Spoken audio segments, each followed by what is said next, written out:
Hello and welcome to Black Dragon Roleplay, where we are not Hello and welcome to We are Black not Dragon Roleplay. We are not professional voice actors. We are not gaming gods. We're just a group of friends that have been brought together through the love of story who want to share our tabletop adventures with all of you. A few things before we start our session proper.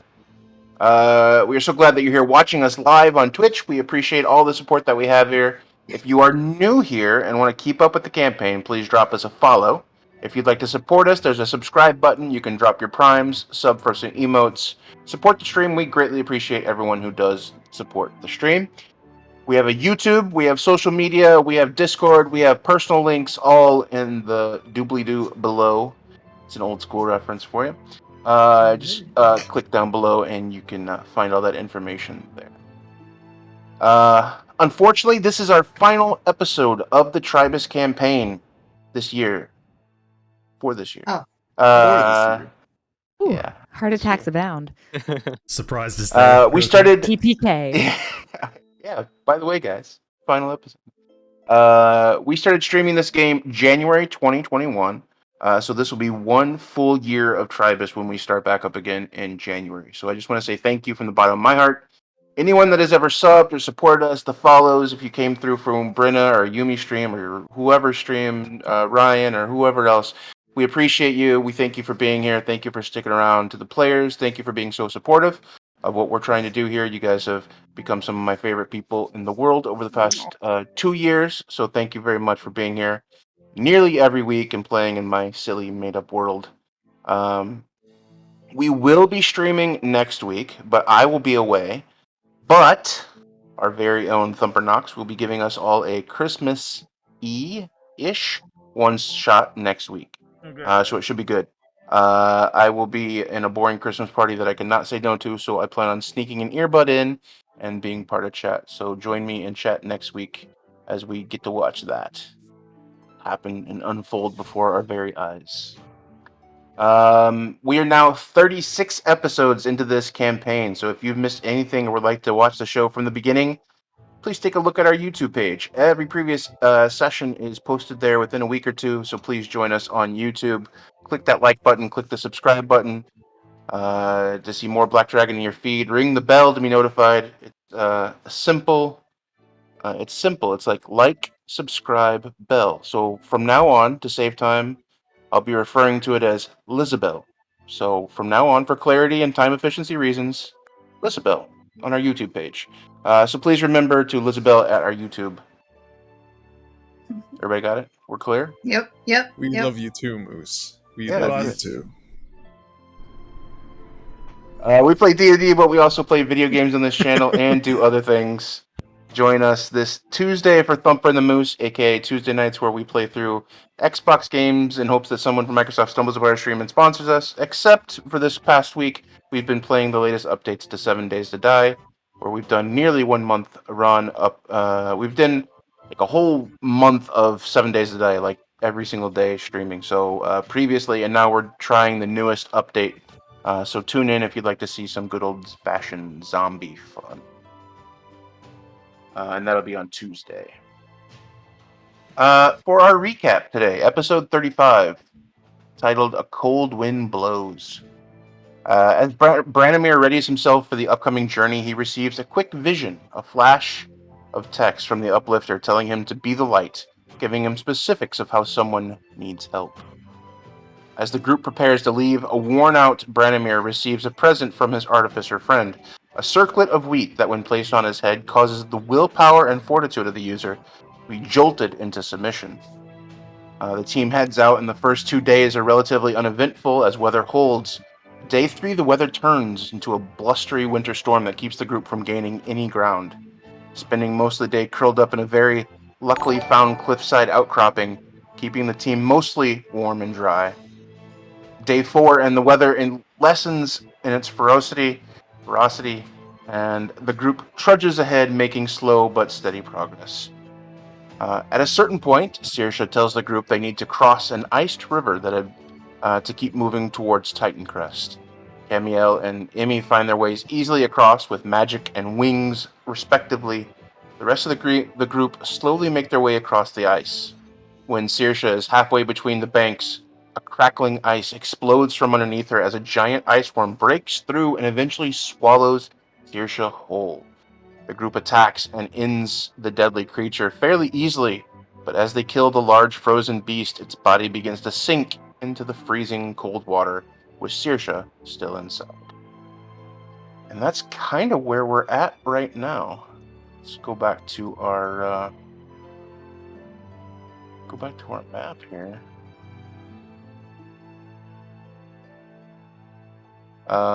So we when we last left off, I believe it was Bran, did you do was it Cam or Bran that hit the final blow on the worm? It was Branimir. Okay. So after that, it is the Ice Word's turn, and then Saoirse's turn. So Saoirse, you are finding yourself within the confines of this beast, and you feel it just starting to slowly sink. You see the light from above getting a little bit less and less as it moves. What are you doing? I'm fine. Everything's fine, right?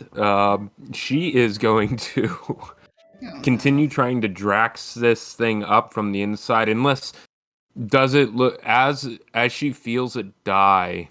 I'm guessing she's still kind of caught up in the gullet of this creature.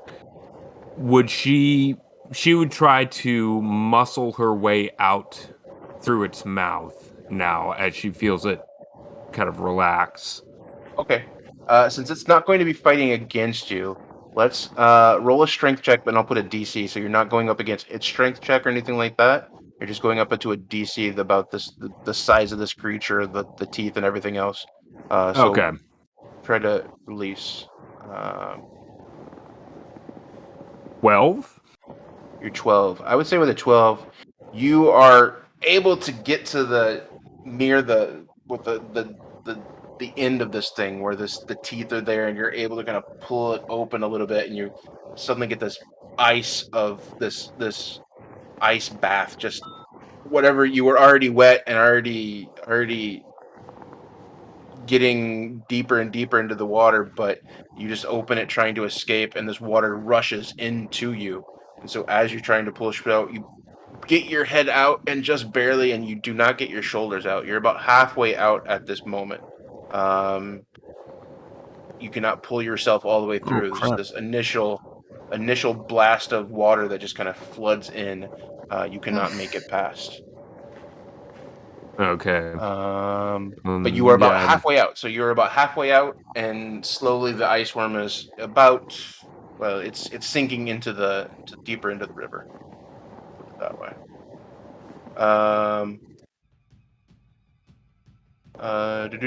Boltzmann. Haha. Anyway, where is Boltzmann? Let's see. The ice around where this thing died. It's there's no ice on the water. I mean, yes, there is. So anywhere there's red, or anywhere that circle is, that's where it had fell back down. So all that is open water. All that is broken ice and not stable, so that you would be able to go through. What do I do?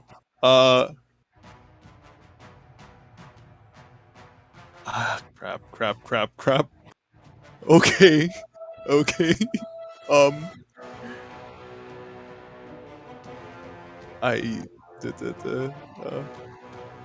Wait, let me look something up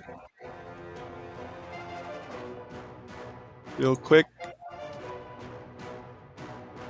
All right. So what Boltzmann will do is this thing has already sunk, correct? It's sinking. It's sinking. Yep. You see it. You saw it die, and when it died, it kind of splashed. Its the head and body of it was just peeking out of the top of this river, and it kind of flops down, hits the water, and then slowly begins to sink into the water.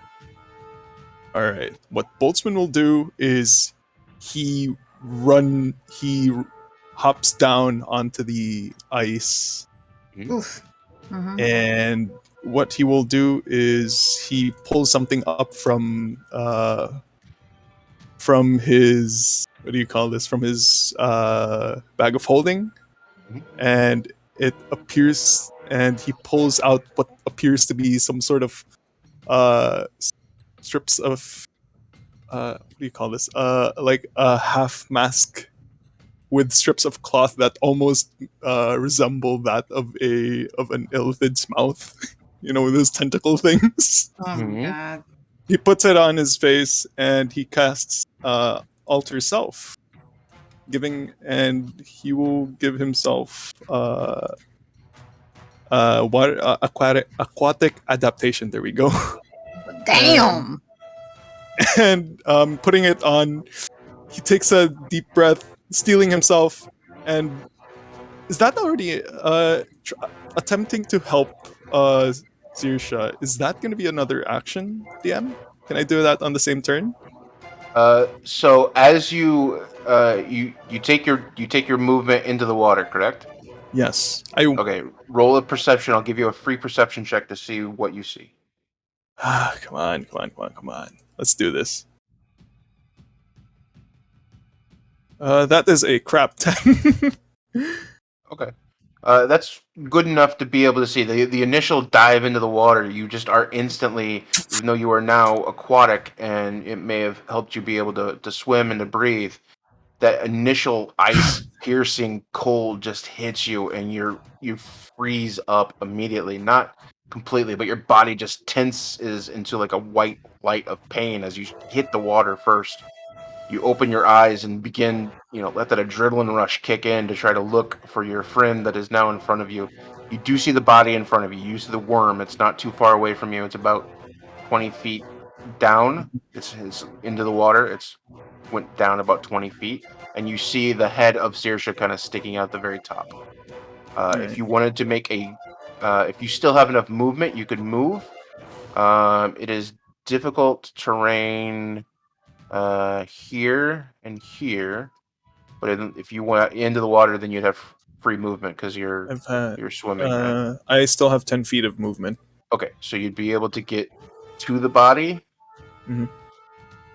Yeah, so you'd be able to get to the body, so you're up against the worm, and then if you wanted to make a strength check, or if you wanted to do damage to try to free her, however you wanted to do it.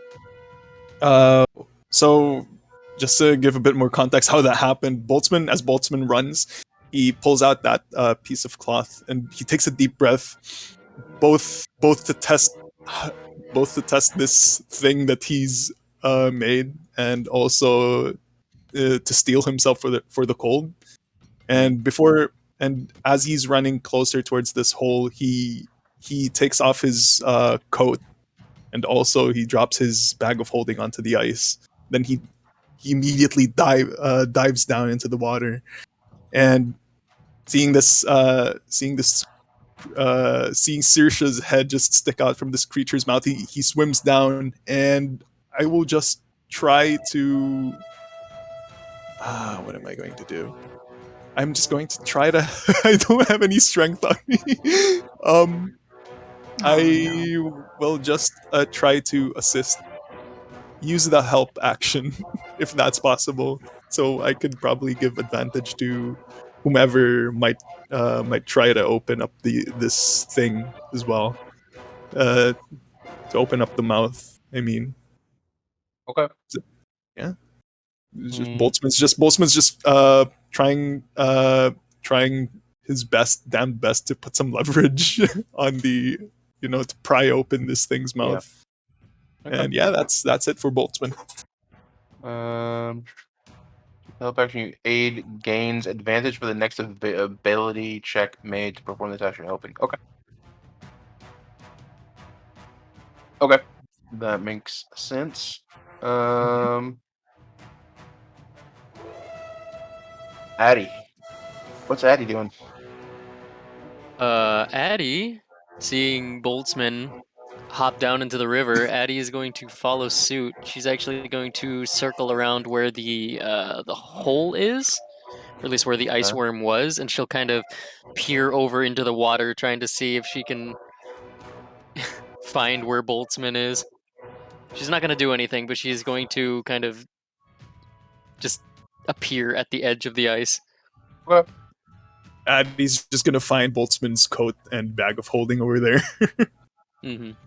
She's just basically trying to like keep an eye on where he is because she has very keen eyesight. So hopefully she'll be able to track him.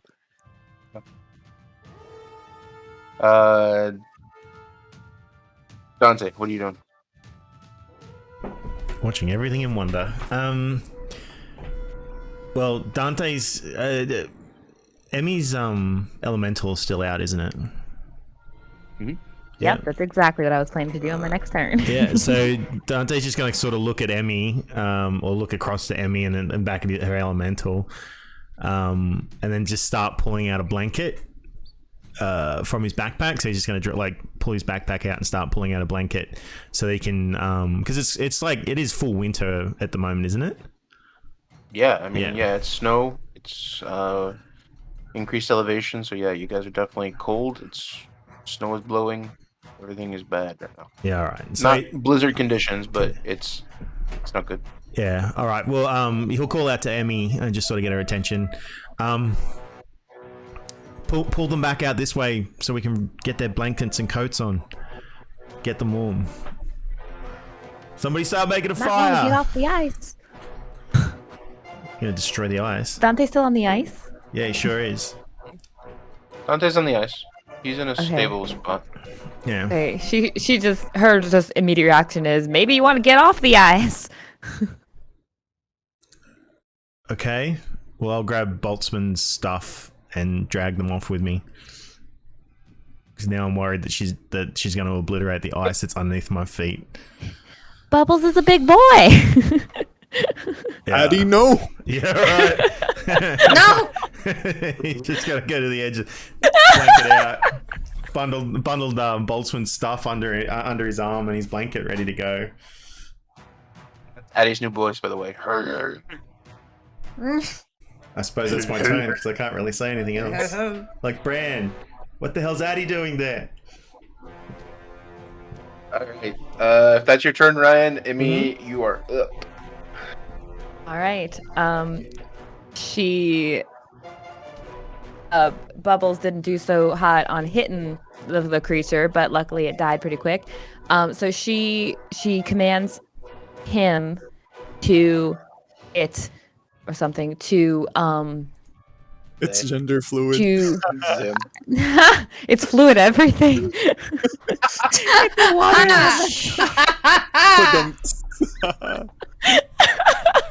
Ouch. Anyway, she tells Bubbles to get Saoirse out of that lummox's mouth and let's get her to the other shore. Okay. So is that would that be a strength? Is it another grapple? Yeah, it's a strength check against a DC instead of the strength. So with the help, you would actually have advantage as well. So Sweet. go ahead and roll. Yeah, strength at advantage because Boltzmann is there already kind of pulling and tugging at Saoirse as. Okay, so I'll she's in there. click it twice and see how it goes. Oh, wow. Ow. Neither of those were terribly great, but I hope a 14 hits. 14 DC. is enough to be able to, with the help of Boltzmann standing there, to be able to kind of pull open the jaws far enough so that Saoirse can, who is also helping and participating in this, trying to be freed, is able to be loosening it up. The rest of the worm just kind of begin floating further down as Saoirse begins to reach up towards the freedom of the no longer being submerged in this freezing ice cold water. So instead of just letting the thing go, can Bubbles hold on to the creature? Just pry its mouth open, but hold on to the creature and bring it up to our shore.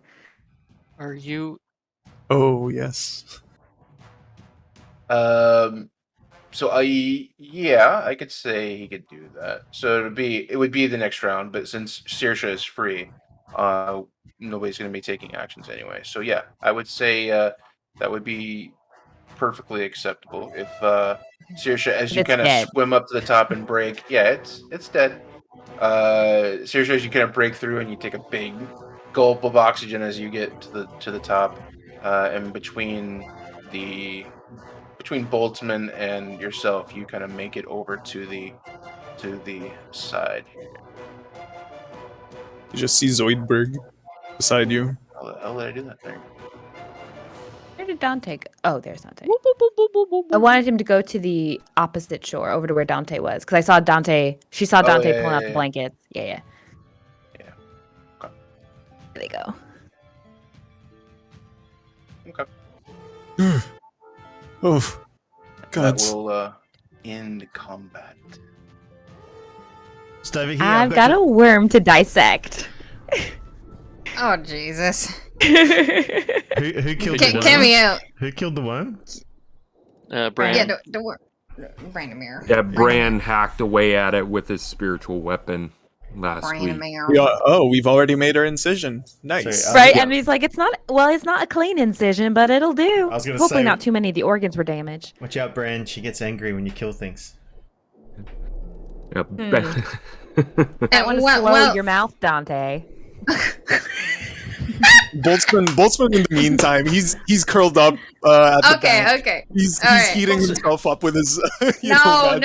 Yeah. As soon as Boltzmann made it out, like she immediately rushes to him and takes off her own like green little coat and wraps him like a little baby and just rubs his sides, like trying to keep him warm, and looks around, seeing if anyone has ever started that fire while Emmy is over here with her scientific exploits. She doesn't even say anything. She has stopped questioning things at this point. But she's just making sure that, oh man, how badly frostbitten is our friend Boltzmann here? I will say both. And I would Saoirse. say, yeah, Saoirse and Boltzmann, roll me a con Fuck. save, just to see where we're at. I will give my flash of inspiration to Saoirse, which Okay. gives her a +4 to the con save. Okay, Plus nice. two. 17 then. 17, 18 actually, with Camiel's. Yeah. Oh yeah, aura. because I'm right next to Cameo. Yeah. Yes, Good. yes. Yeah, good call. And then I rolled a 23. Okay. So yeah, Good. you are cold, you were wet, but the fire helps. The fact that the storm is not as bad as it was, the previous days. You guys are able to kind of get together and cuddle up and create some warmth and get a little bit warmer and drier. Well, without Dante, too yeah. much. Dante would have, like, if they got brought over towards him, he would have gone out with the blanket and everything, and Boltzmann's coat and stuff, and bag of holding, and give Saoirse the blanket to sort of start drying herself. Oh yeah, and she would have started shivering almost immediately from the wind and being so wet. As soon as Dante hands her the blanket, though, she would start stripping down, getting her wet clothes off, Yeah, smart. to then wrap up in the blanket. Necessary. And saying, so I think it's best if we Let's get that fire we- going. stop for the time being. If anything, They Barnabas just tries to make it help. cuddle them. Barnabas tries to help, with his little flamethrower, just a tiny gun, just a tiny bit of flame. Like shooting up in the air like oil and gas. Yeah. That's adorable. Barnabas. And on Boltzmann's side, you know that smell of rapidly heating up metal. Mm. That's the smell that's coming from Boltzmann, because as he's like trying to warm himself up, he's currently using his own armor to heat himself up. Do you have prestidigitation? No, Oh. but just for a tiny bit of flavor, my guy. And yeah, and in the middle of shivering, worrying about Saoirse, about the others, Boltzmann's eyes dart over towards the other side of the riverbank, and oh hey, what does he see? Just- Well, Emmy is over there. So she's, because this all kind of happens simultaneously. So after helping get Saoirse out and towards that other shore, Bubbles brought the worm back. So she's probably only just now getting the worm solidly on the snow, like on the ground, and letting Bubbles go back to unconjure him. So once the creature is on the ground and she's kind of over her excitement of getting to see that, she was going to hop back over with another Misty Step. She doesn't know that the ice was stable. She just knows she got across. So she's going to Misty Step back over to check on Saoirse. It would get her, I think this would be 30 feet from where she was. Yeah. Actually, yeah. So she wanted to make sure Saoirse was all right. But then she wants to let Alexander know that that's probably such great information they can get from that worm. Its manner of survival, especially if you're gonna jump in like that. Like, and she kind of like smacks him on the arm for having just leaped into ice cold water like that. Like, like you could have drowned yourself. Boltzmann just shrugs. Saoirse would have done the same for any one of us. Of course, but still, you ain't a fish. And she's gonna cast her firebolt cantrip just to make like a flame in her hand to help warm him a little better as well. I guess both of them. It's chilly. It's a little chilly. It's very Moose. Is the wall of force still up there? I think the wall of force should still be up there. It should be. Still be up there. Okay, it's still there. Just pretend it's there. Let's pretend that there's there. All I right. deleted it already, but yeah, it would pretend it's there. I long is would it? like to change the position of the shield so that they are horizontal, so that it becomes a platform. Yeah. Nice. Yeah, I think it's 10 minutes concentration, though, so we'd want to cross soon. Yeah, that was actually what I was going to do. Originally, I was going to be the one to create fire on the other opposite end of the river. There we go. And yeah, Boltzmann would want to urge everybody to cross. We should cross the river before anything else. And he gets up, drying himself, and putting Barnabas finally back into his bag of holding. And upon reaching the other side, at this point, he would want to examine this creature. Look at this beautiful beast! Oh my goodness! And like she immediately pulled out her grimoire. She's taking notes. She's observing from the cuts from the initial outside. Making notes on its skin, on the teeth, opening its mouth to observe the tongue and all of that. Before she goes like towards the incisions, making note again, like, oh, they're a little sloppy and hopefully not too much organ damage and skin viscera. Boltzmann in the meantime, he's going around, just taking in the details of this creature, and I'm imagining that while doing so, everybody else is just slowly walking away, creeped out from the nasty. Hearing Emmy muttering about the incisions and internal organ damage, Saoirse would look at her as she was walking past and say, I'm wrapped up in the blanket, maybe just now her shivering starting to subside. There may be a bit of damage on the inside from me trying to fight my way out. Just Well, I an can FYI. hardly- Oh, I could hardly blame you for that. It's all right. It's sometimes when you're out in the actual wild and you're trying to gather information, it's not always clean, and that's all right. I'm just glad you're safe. Boy, this thing's a biggin'. Did it feel warm inside? Saoirse? Is this really important? She almost died. Well, she's alive right now, and You should be ashamed of yourselves. Boltzmann's just Alexander looking. understands. Boltzmann just looking over at Camille. No, just a few observations here and there, but no. As much as I'd love to actually take some time to study this thing, we should go find some other place safe. And he's still trying to warm himself up. Well, it definitely would have been warm enough if I was thinking about using that fancy arrow I have as to try and blow it up from the inside, but... And what? And blow yourself up as well? No, out of the question. Thank the heavens you didn't do that. I'm sure Bran could have fixed it.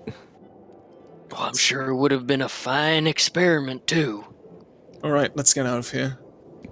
Do we know exactly what kind of creature this is? Roll a history yeah. check. Is it Actually, yeah, and I was just about to ask. a what check? Saoirse would have been looking over it too. Oh, sorry. Either a nature check or a history check. Time to roll for history. As a... He likes rolling for history. That is a 20. 24. And a 16 on Saoirse's nature check. You're sure you would have been aware of other worms like this, but not this specific worm.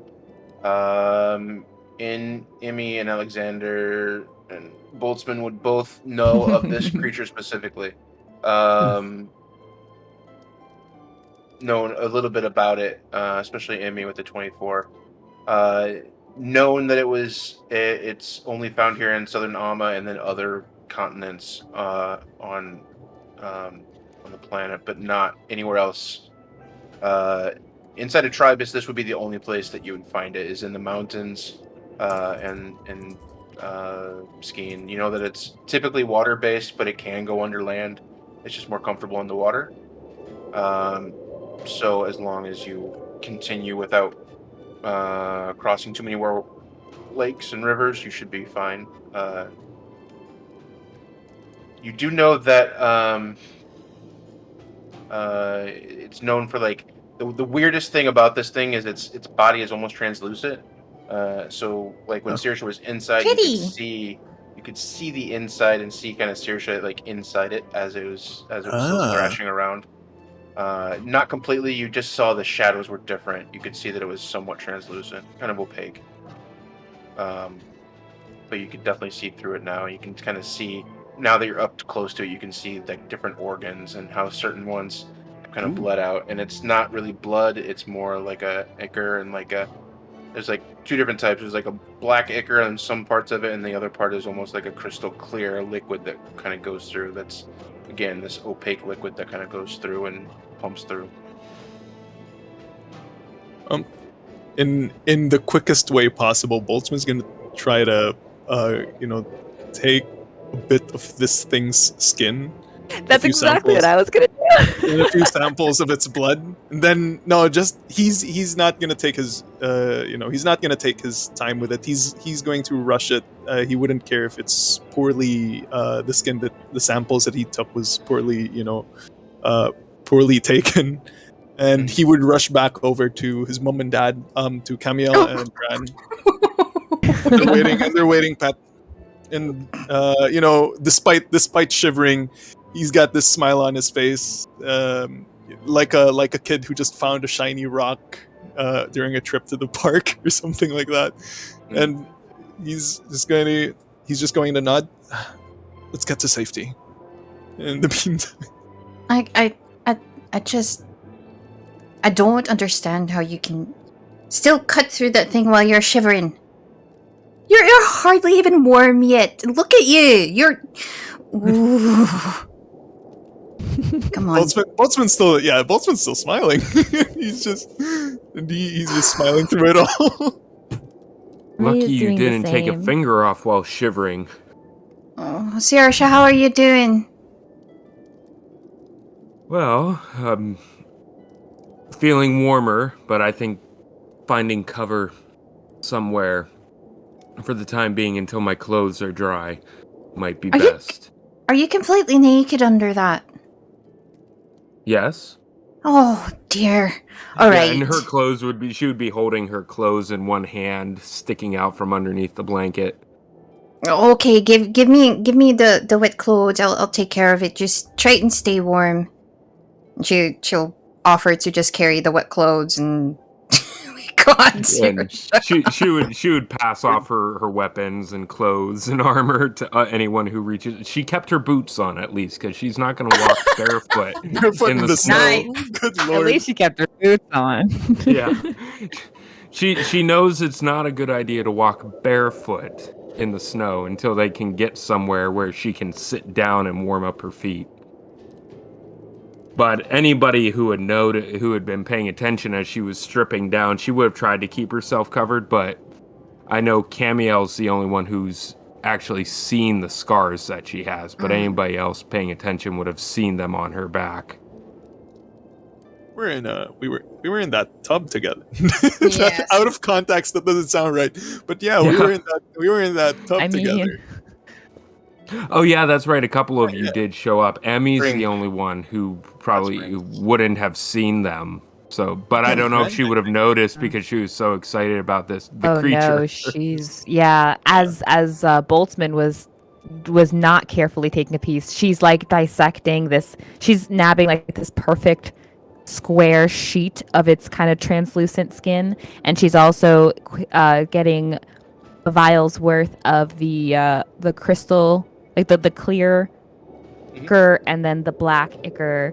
And she's carefully wrapping that up in her pack in a cloth and carefully putting them into her pack for later observations.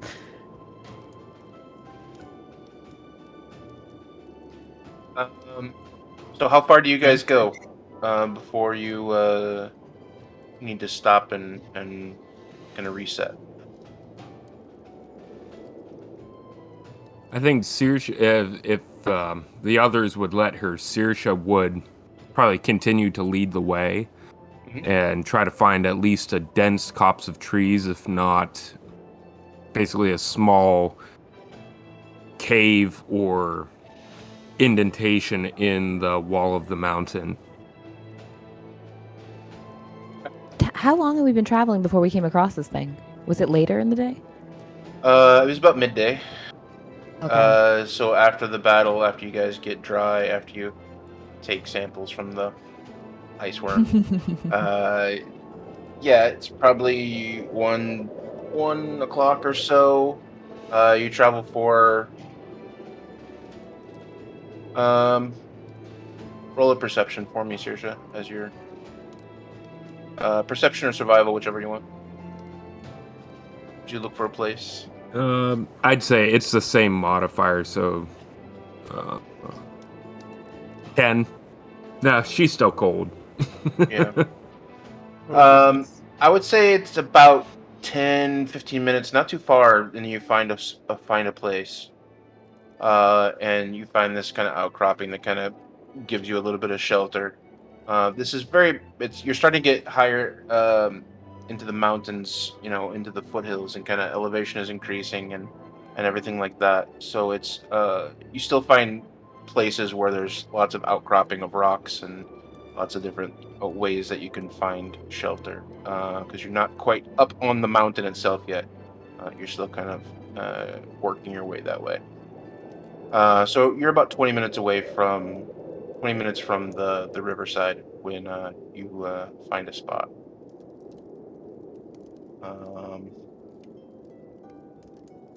Yeah, and you guys are able to take you guys taking a long rest, taking a short rest? You stopping for the day, or are you stopping just for a little bit? Should stop for the day. Yeah, a long rest is needed, I think. Okay. So you guys are able to set up camp full camp and begin your daily routine through there. Boltzmann would, after finally like setting his thing himself up, getting warm, he would offer his coat to Sirsha, seeing how Sirsha would probably need it a lot more. Well, and she would have, once they got a fire going, she would have taken some rope, kind of keeping herself bundled up as well as possible with the Please just take blanket. it. Yeah. Oh, and she would take thank you, and she would kind of turn around, and try as modestly as possible put the coat on. Probably drop the blanket a bit and put the coat on, and then she would try to make up some sort of line, like a clothesline, to then hang her wet clothes, to dry. Yeah, that's definitely all doable fairly easily. You can start. You can start taking care of that in building camp and getting dry and getting warm and finding a spot that's nice and cozy for you for the day. Okay. Anything you guys want to do in camp, either in the evening or in the morning? Just keep warm. Boltzmann, just keep warm. Boltzmann's just gonna doodle, draw on his journal from everything that he's recalled looking at that creature. He would ask the occasional question to Sirsha about what the insides look like. An insider view, if you will. Haha. But yeah. And yeah, that's just it for Boltzmann. Making sure that Addie is safe as well. Good lord. Yeah, that's just Addie's with us. If Anybody else Addie doing would anything? permit, Sirsha would be leaning against Addie to try and get some of her to take Oh, some of the body absolutely. heat from Absolutely. Addie. Absolutely. Yeah, Bran would actually, I guess, I don't want to say order, but I guess, yeah, order Addie to snuggle up next to Sirsha to keep her warm as much as possible. Bran will also take out the wine that he was creating earlier, and he will distribute it to the drenched party members. Just mention it's got a little bit of alcohol in it, so it might help with keeping warm on the inside. Oh, thank you. Oh, this will help. Yes, hopefully take the edge off. And she would throw it back. She wouldn't even savor it. She would just chug it as much. Do it like a shot. Boltzmann takes the drink. He looks at it and he looks at Bran. This is the first time that I've had any alcohol since that one incident.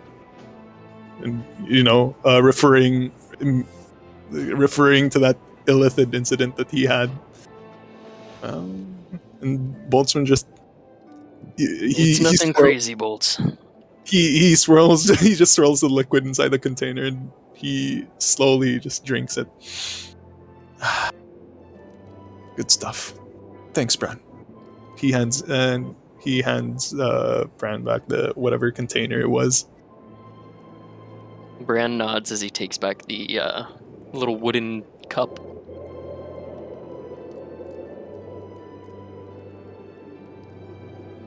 Anybody doing anything else? Where's Dante? With the party. Left him in the lake. I said, Where you yeah. expect him to be? No, I was In the worm. I'm just keeping warm. Mi's reading. She's in her space. Well, she's first taking all of her notes strictly from memory about the ice worm, and then she's observing the skin, curious if perhaps there's a feature about it that could be utilized for keeping warm, creating some kind of cloak of some kind out of such a material to keep warm, or recreating such a material. And then once she's taken all her notes in her grimoire, she goes back to I suppose she'd probably be brainstorming over it with with Boltzmann, since she's glad that he also took the time to take a piece, even as Kamael was badgering. No, I haven't even started yet. No, Boltzmann's Don't get us started. Boltzmann's piece would have been really rough. It's patch, it's not. I would imagine that Emmy's patch of skin would have been like neatly It's lovely. cut. Yeah. Yes, And it's like a quilt Boltzmann's piece. it's like, yeah, Boltzmann's just practically ripped it off. Took a little which bit, she's a and little- ripped it off. Yeah. Yeah, she's like, she sees the one that he took and just like, not your finest work, perhaps, but I understand we were in a little bit of a hurry. Although there are some, I'm not saying Saoirse's life is not important, obviously. Don't start. She was okay. Don't start with me, Emmy. I'm not in the fucking mood. She looks over at Kamael. Excuse me, ma'am. You're excused. You can speaking to leave if you'd someone like. else. Well, I can hear ya, can I? Well, maybe you should be a little less eavesdropping. Mind your Well, own. maybe you should shut the fuck up. Here we go. So this is what I was And- missing on. Emmy's cheeks get warm as she's still forcing a smile. And she says, I'm going to stay right where I am, and I'll keep explaining what I'm doing to not you, because I don't think you'd quite understand the words anyway. Oh, yes, because you're the brilliant Emmy V. I don't really Right. appreciate your choice of words, Emmy. Bran immediately stands up.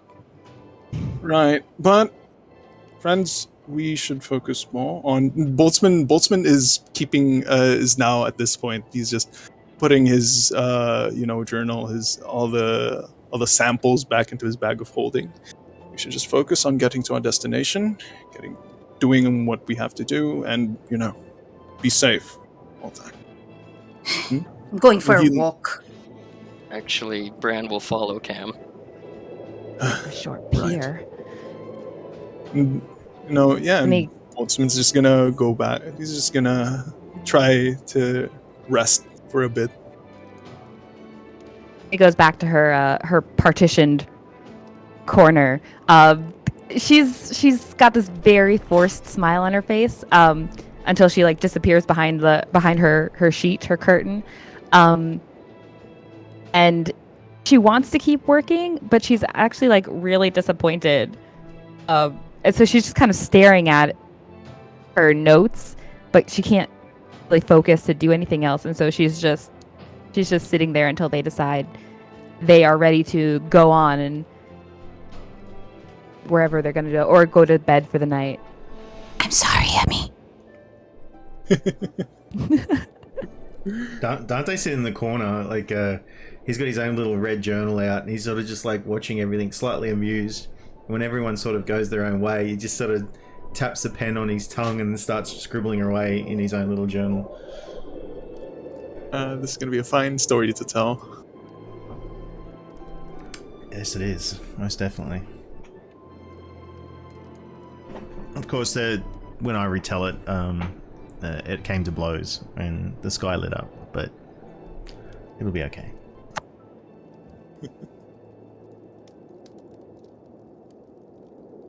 I think by this point, Saoirse didn't even hear or see anything because she just nodded off, leaning against Addie.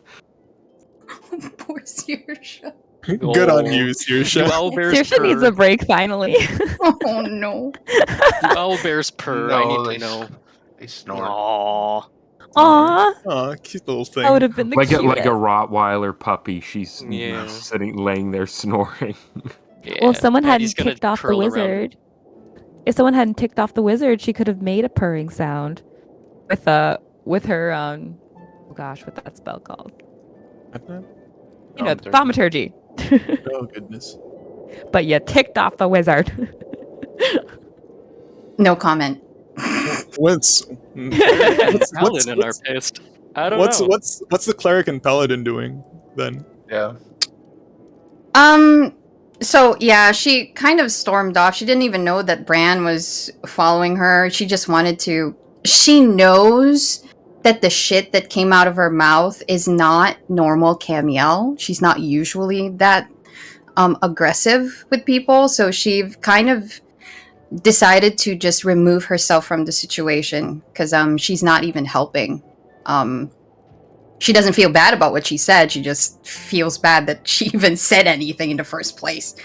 But she walks off, not even knowing that Branimir is right behind her, and she's kind of childishly kicking snow along the way. She's so frustrated, kind of like a child throwing a tantrum that doesn't know what to do with their emotions. Yeah, Bran is following suit with Camiel. Maybe not exactly at her side, but maybe a bit back, hanging a bit back from where she is. But he's following suit, and there's nothing but stark silence from him for a few moments as they just pace. They just walk down, maybe towards where the forest area is.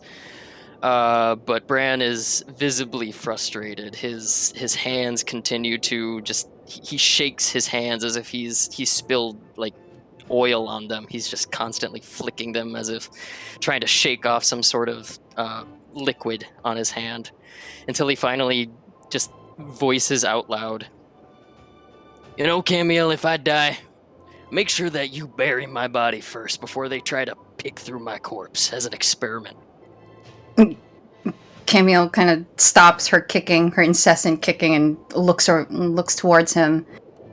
And as he says that, she kind of, her eyes widen a little, because she's never seen him this frustrated. Well, first of all, you that's not gonna happen. Second of all, are you okay? Second point, maybe actually burn me. I'd rather them not getting a skin sample. Well, you're not... And Camiel pauses, and she has found herself in a situation where she doesn't know how to comfort him properly, so she's standing there drawing circles on the snow with her foot.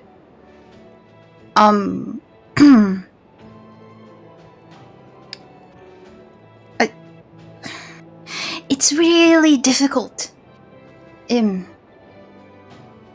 just so frustrated, is all. It's one thing to be called stupid, but it's another thing to just not care about decency in life at all. Like, I understand scientific pursuits, and I understand the thirst for knowledge and wisdom and seeing new things and trying to dissect it. I get that, but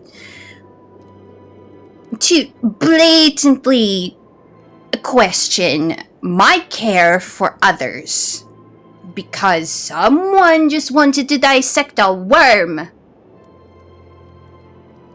Who's wrong here?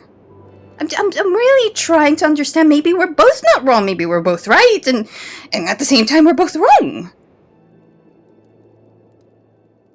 Bran is trying to listen, but he is pacing back and forth in front of Camiel, his hands on his hips, as he just stares at the ground, and he just continuously shakes his head.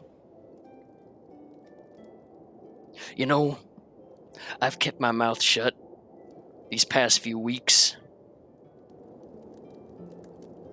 but I'm starting to think that certain members of this group show very little empathy. Saoirse could have died. And we're hauling a worm up onto the surface to get a sample?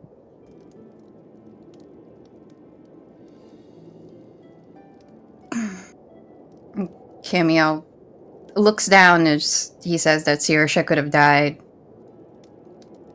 And she purses her lips, trying to just bite bits of dry skin.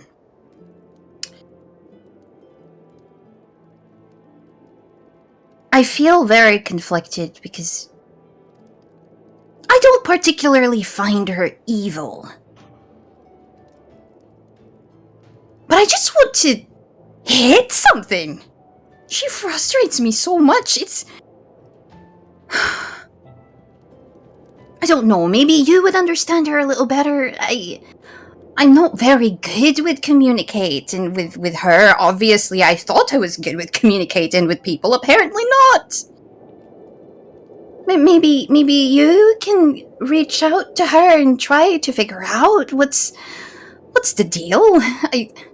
Does she even want to be part of this group?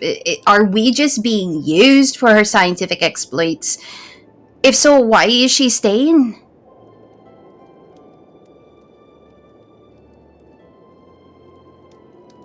Bran almost does a double take at Camiel at the mention of having a conversation.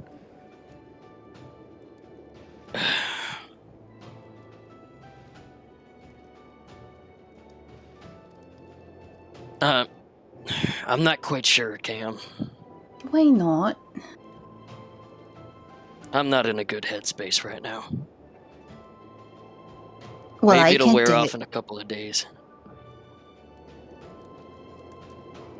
I'd love to, but she obviously sees me in a very different light, and I can't change her opinion, and that's completely fine. I don't give two fucks. But if our lives are so little for her, I see her as a threat, and I don't want her around. I cannot talk to her. I'm too frustrated. You're the only one more mature. You're more understanding, more fatherly, I suppose. And maybe there's a bigger chance for her to actually listen to you. Maybe she'll even open up. But I can't do it. I've tried. I couldn't even get an apology out of her.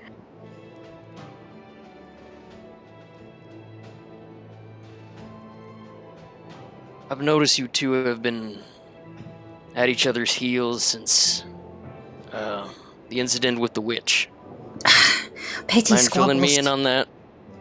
It's just petty squabbles is all, and she's starting to act like more her physical age, where she's being animated with her hands and she's throwing her hair and she's looking up at the sky.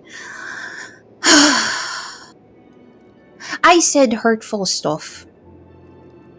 Granted. But all I wanted at the end of that, I swallowed my pride because I knew I was at fault. And I approached her and we had a conversation and it went nowhere. I apologized and I only wanted an apology from her. And she couldn't even say sorry. She couldn't even apologize for the mistakes that she had made. And if there is anyone more frustrating than a 12-year-old boy back at home, it would be Emmy. Hold on. What exactly happened? Oh, well, after you kind of revived the werewolf, that poor man, we tried to get more information out of him, and we tried to help. But it ended up attacking me, because I was the one that was closest, and I got scratch out of it, and I've got worries with that too. And she kind of trails off a little. But afterwards,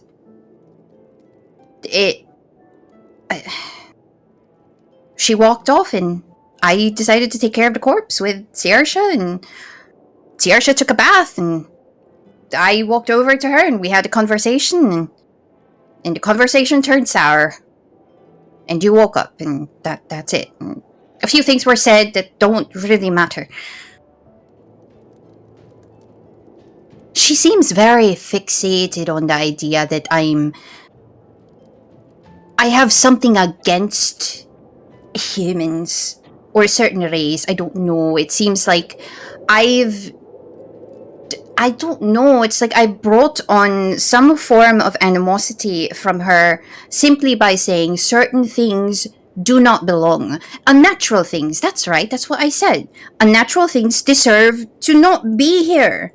And she doesn't quite understand. It stems from that, I think.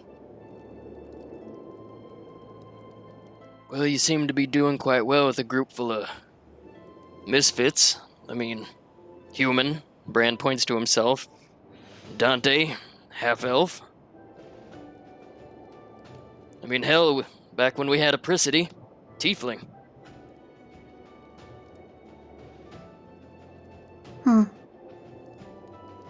I'm starting to wonder if I ever said anything else that may have upset her.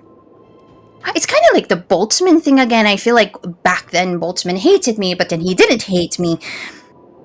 It was a rough situation, Cam. Boltz And now- was just in a rough place.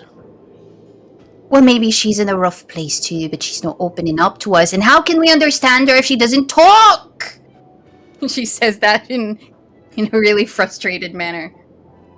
You guys hear that? She doesn't talk.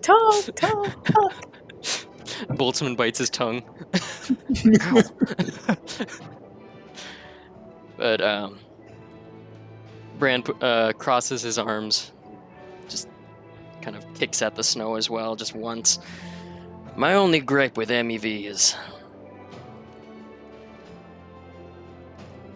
it's more of a concern, really.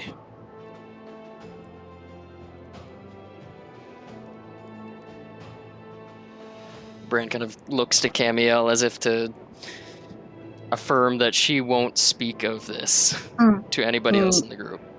Camiel, is Bran just standing or is he sat somewhere?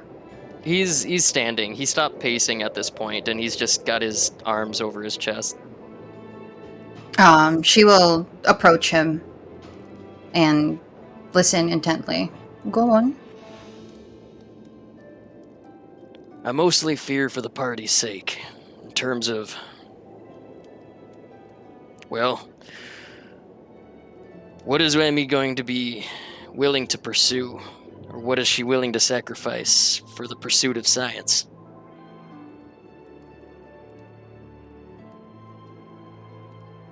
Boltzmann is one thing, but I feel like we've figured Boltzmann out. I had my concerns with him at first, but Boltzmann, even he, has limits. Limits that I appreciate. Emmy's still an unknown here.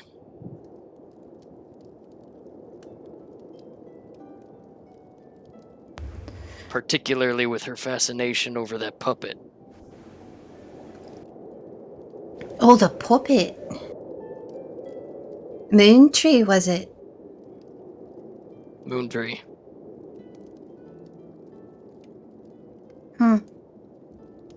Do you really think it's an evil thing for her to keep?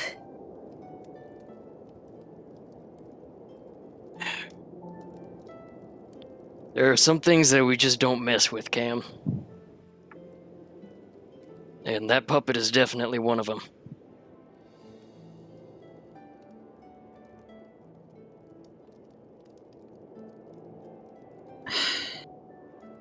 I'm just worried because I do feel like we are being manipulated by her without her knowing she's manipulating us by using us as a means for her to get this adventure and get the answers that she wants to find. Whatever it is, it must be very, very important for her, but we are not important enough. That's my issue. Saoirse could have died, Boltzmann could have died. Hell, any one of us could die. And all she'd worry about is the monster that killed us.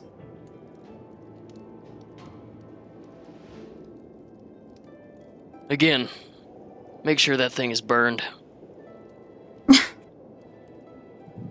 I'm not going to hold anyone back from their passions, so long as it doesn't hurt anyone. But the moment that I find that she has put us in grave danger, I am making no promises for her safety. Okay, that's a little rash. I'm not being rash. Believe me, And I'm she's- just as angry as you are, but I don't think bringing harm to Emmy is going to do anything. A threat needs to be put down. Doesn't have Like to I come s- to violence. Like I said, I don't think she's evil. I just think she's too smart for her own good. Too much With that, we thinking, can both agree on. not too much feeling. But you and everyone else in the party, you're my priority. She is just a stranger to me.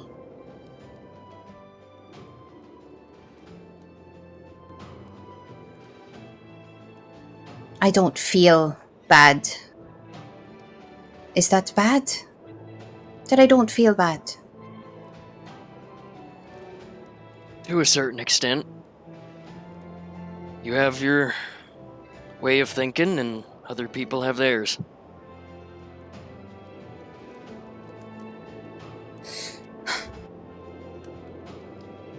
Maybe I just need to meditate on this and maybe talk to Sister Ava and see where this is taking me. I'm very confused. And you...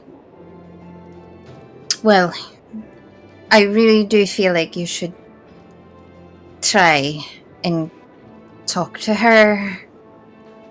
And she kind of makes that face where she knows that he doesn't want to, but she's at the same time she's pleading. Bran simply clicks his tongue. Oh, don't be like Not that. really sure if that is a yes or a no, but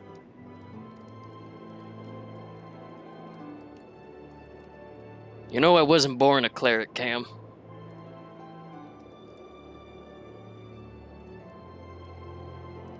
I know that, but you're a cleric now for a reason. With that said, Bran is reminded of the message that was received by the Uplifter of being the light, and Bran makes a visible face. As soon as And you, sighs. as soon as that enters your mind, you see the flashback of a tree. You see the glyph. You see the glyph change. The words appear into the tree again, and then fade away.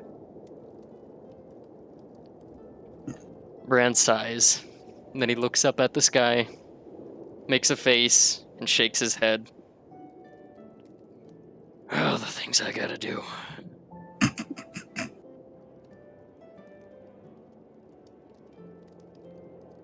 I trust you Bran do kind well. of. Yep. Go ahead.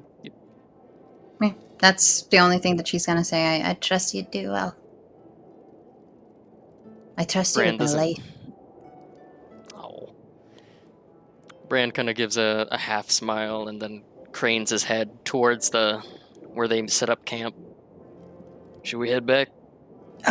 No, I'm not in a good place right now, and I feel like I need a walk. A really long walk. Far away from the party. I'm not too proud of what I'm becoming. Branimir, She wants to say more, but she holds back. Why don't you go ahead and talk to her? I'll be with the rest of you soon enough, as soon as I'm proper. Do me a favor, Cam. Snow angels? No, but stay close. We're in dangerous territory. Oh, I'm Don't always in ride your off into the night. heart. I'm serious, Cam. Oh, so am I. Goldhammer warned us about a fog. I don't want you getting lost in it. Oh, I won't be too far, trust me. Don't worry too much about me. And she pats him on the shoulder. Someone else needs you. Gods. And with that, Bran will kind of give Cam a solid, I guess, fist bump on her shoulder, on her pauldron, and walk back to the camp. Cam, what are you doing out in the snow? She will respect his words and not wander off too far. So she's probably just going to stay as close as possible. But she's going to wander off a little and rub her hands together. I don't know how cold she's feeling right now because she's not quite used to the cold. She's from Ujat, of course, and she's now without the party watching her. The expression on her face is quite frantic. And she looks up at the whatever sky she can see right now under the trees. And she closes her eyes. And she calls out to Sister Ava. Not really a prayer of some sort, more like a conversation. I don't know if you can hear me, but this is becoming a really big challenge. I have so many questions with you. I'm scared. If you can hear me, Sister Ava, just give me a bit of comfort.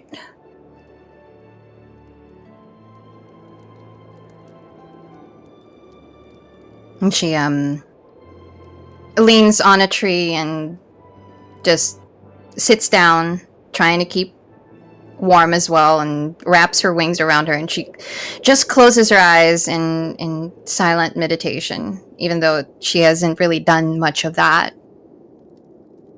But she's in a strange emotional place. She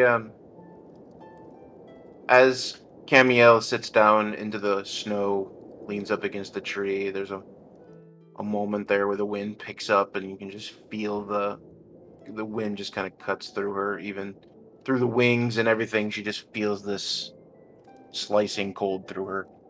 And you feel it for a moment, and you start focusing on it for just a second, and then you begin to feel warmth. You feel it not coming from the wind or anything else. The wind is pushing against you as hard as it can, and you can feel it kind of piercing. You can feel this warmth that comes from within.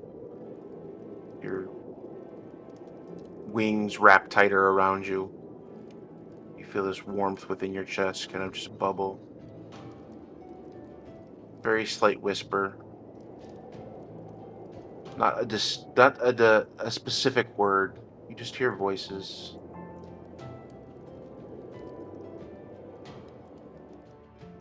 For a moment, you pause and try to listen, and it becomes clearer.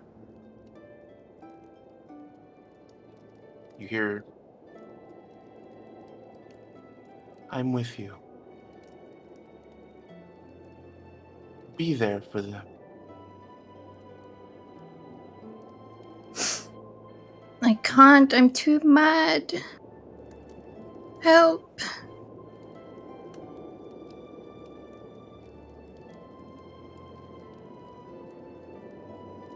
You feel the warmth in you grow.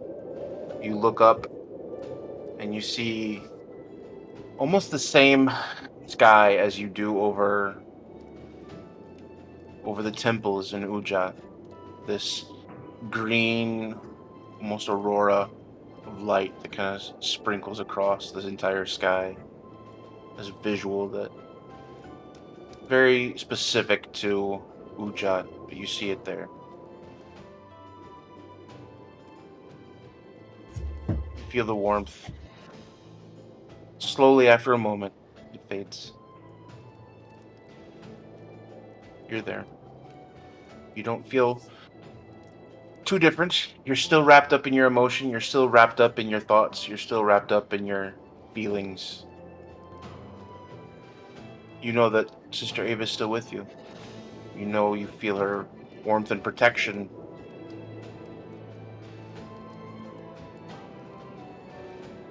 But there's only so much she can do.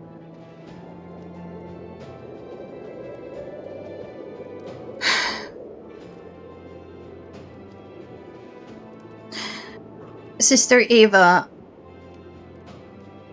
will I ever get over this rage? When will the time come?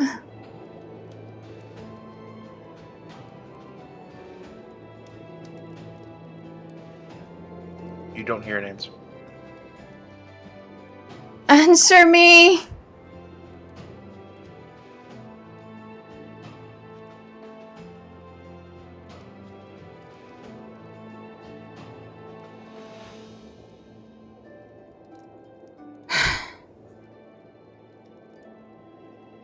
And she just curls up into a ball and just cries. Even with the presence of Sister Ava, deep down inside, she feels alone.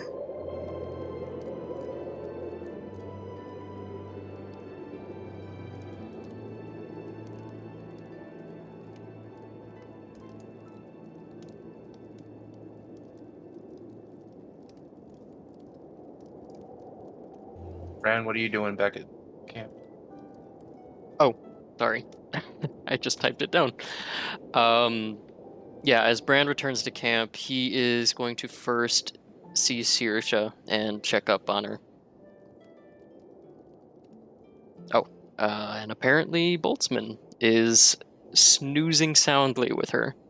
Yeah, there we go. Is Saoirse also taking a nap at the moment? Saoirse had already passed out. She was one of the first Yeah. ones to sleep, cuddled up with Yeah, that. Okay. Saoirse was already zonked out. Yeah, go on. Oh, go ahead. No, I was about to say that Boltzmann is just cuddled up along, close beside you with Addie.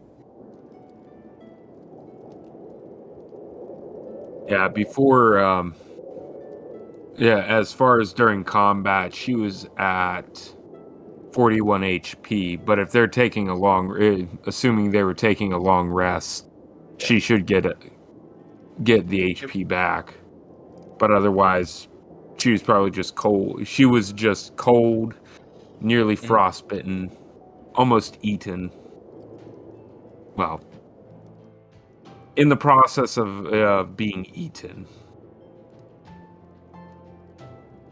I'll just say for RP's sake, and considering we are taking a long rest, Bran will respectfully, of course, see if he could tend to Saoirse's wounds. Perhaps maybe cast a Cure Wounds at 2nd level. Okay. Just Yeah. just for RP purposes. Just You can see her as you do that. You can see her kind of shift into a more comfortable state, kind of healing and just feeling a little bit better, a little bit warmer. just make sure that the wounds don't get infected.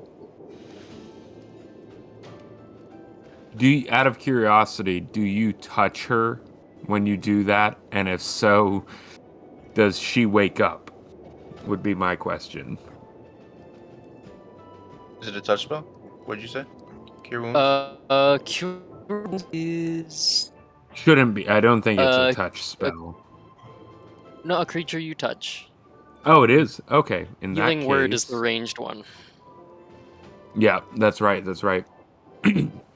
In that case, when you touch her and that green energy kind of comes over her, you would see her eyes flutter a little bit.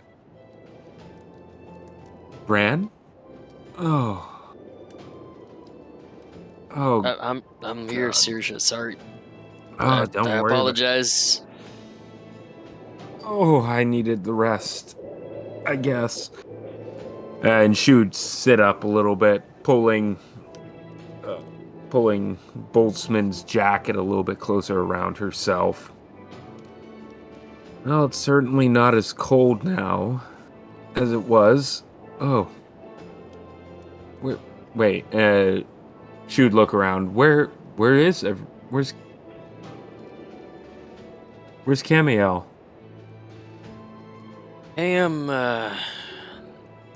She needed to take a walk.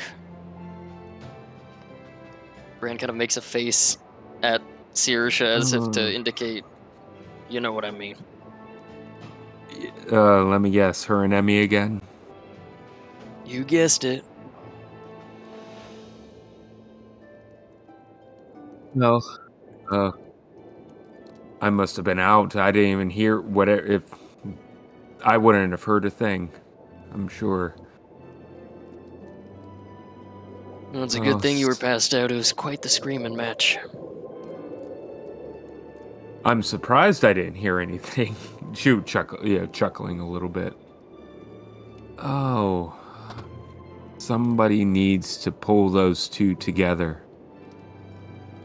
Or several of us. Rather, I shouldn't be just one person's job. We're a team. We are, Sirsha. We're a team. I'm glad you acknowledge that. I think there's some things about Emmy that Emmy isn't ready to share yet. And if Emmy, I mean Sirsha,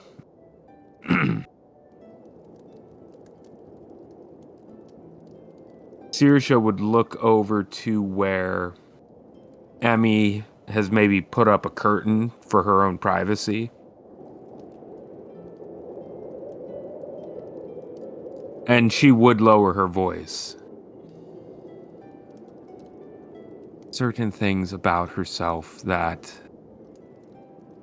would maybe help Cam understand a little bit more about why Emmy does what she does. That's just my and then she would lean back. That's just my suspicion. They need to talk to one another rather than yelling at. Bran kind of gives a half smile at the mention of not yelling at each other. Well, that's the hard part. There's a lot of unresolved issues between the two of them. Oh. And Sirsha would, kind of nodding knowingly. Oh, definitely. Maybe some unresolved, and not just between themselves. But Emmy has her own unresolved issues she has to grapple with, and Camiel has to grapple with her own unresolved issues. Once the two of them do that for themselves, then it might be easier for them to talk to and with one another.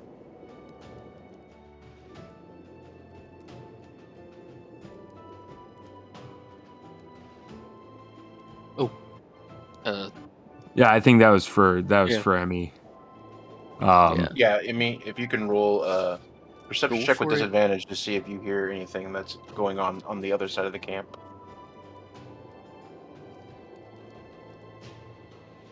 Oh, the time you should have used your portend. Oh, I always forget. I always forget. I know. You have to write One it down time. somewhere. Yeah, I It's would right say in front that of me with in my the notes. 9 I'm literally typing as we go. I would say with the 9, since they did lower their voice and the sound is kind of muffled through the snow and through the wind that's around them, I would say I'm here, clearly.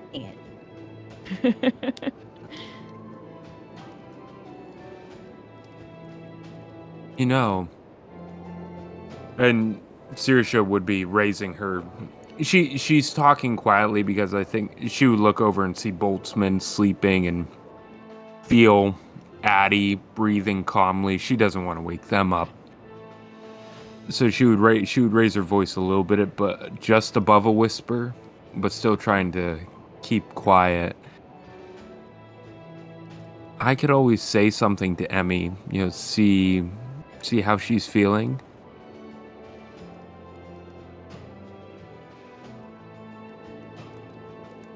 Bran kind of casts a glance over in the direction of Emmy's partition, and he thinks about it for a moment, and eventually turns back to Saoirse and nods his head slowly. I feel like she'd be more willing to talk to you at first, but eventually I'd like to have a chat with her myself. Things are still pretty heated.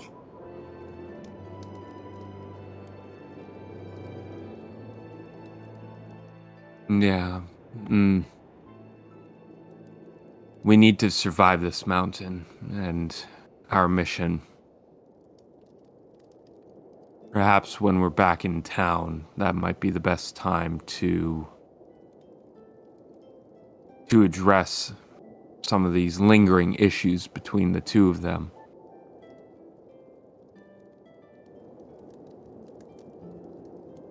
Well, we can't be nipping at each other throughout this entire trip, or else we ain't gonna survive.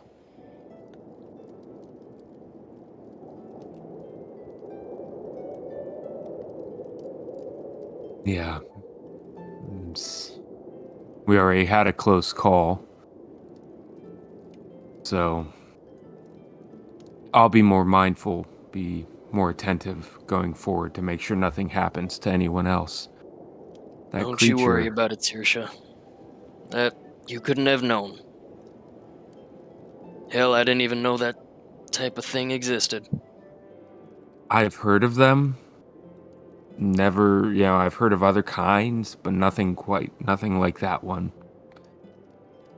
It is intriguing. I am glad. I understand that maybe Camiel was a bit upset with the other two for their taking of samples and whatnot. But if we can learn anything about that creature, we could very well, if that creature was down here, this low on the mountain, who's to say what else we might run into the further up we go? So that might give us an edge going forward. Well, I don't take too kindly to their actions either.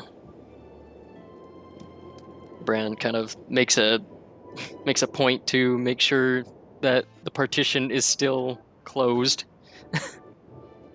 And he lowers his voice just a little bit more. I worry about the cost of science.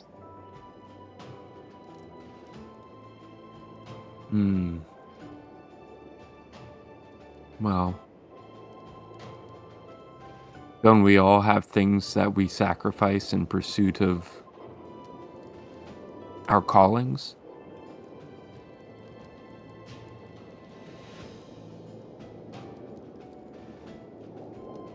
And she would just kind of give this. She would be staring, looking Bran in the eyes, as if to say, "What have you given up for the uplifter?"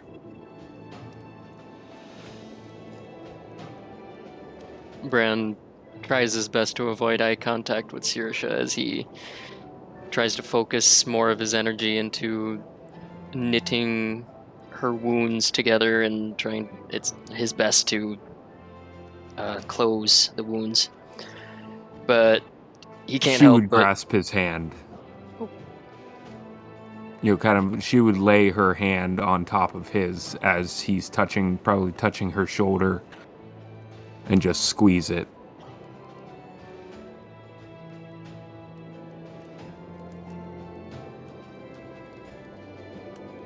Still staring him, trying to look him in the eyes.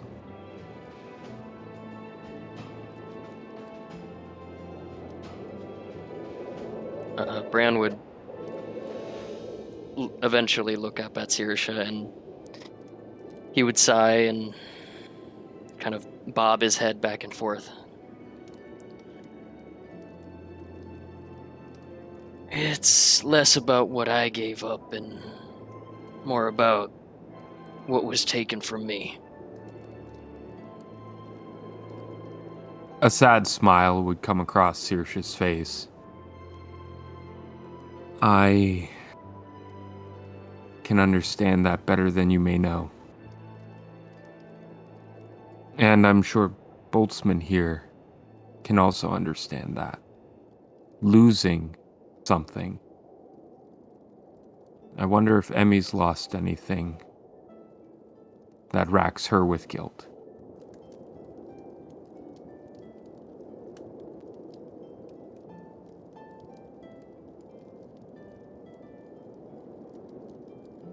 Well, we'll find out when we get out of here.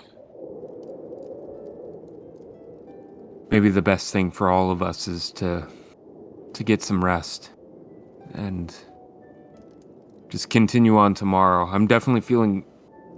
She just kind of rolls her shoulders. I imagine she felt pretty cramped being drawn down the gullet of that worm, that giant worm.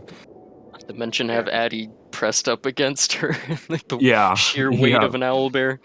She's got a crick in her neck. She's cracking her neck. I definitely feel much better, much warmer. Thank you. Thank you. Just let me know if you need any more of that wine. There's plenty of it. Now that you mention it, and she would hand if he had given her a cup earlier and she still had it, she would hold out the cup gladly. It was quite good. Compliment on my cooking. Or rather, in this case, my brewing. You didn't use sausage water, did you? I can neither confirm nor deny. Yeah, she would also chuckle at that, at her attempt at a joke.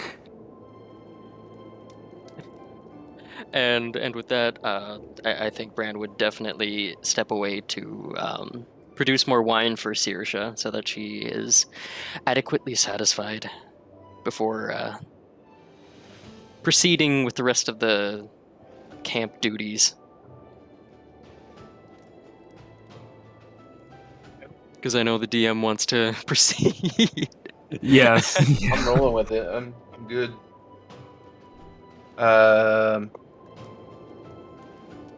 Emmy, what are you doing while this stuff is going on? Well, since she couldn't hear anything, she has no idea what they were doing.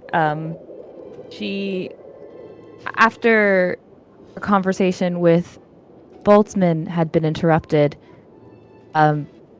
she excused herself back to behind her little partition she has, and when she couldn't write anymore or even concentrate to read anymore, she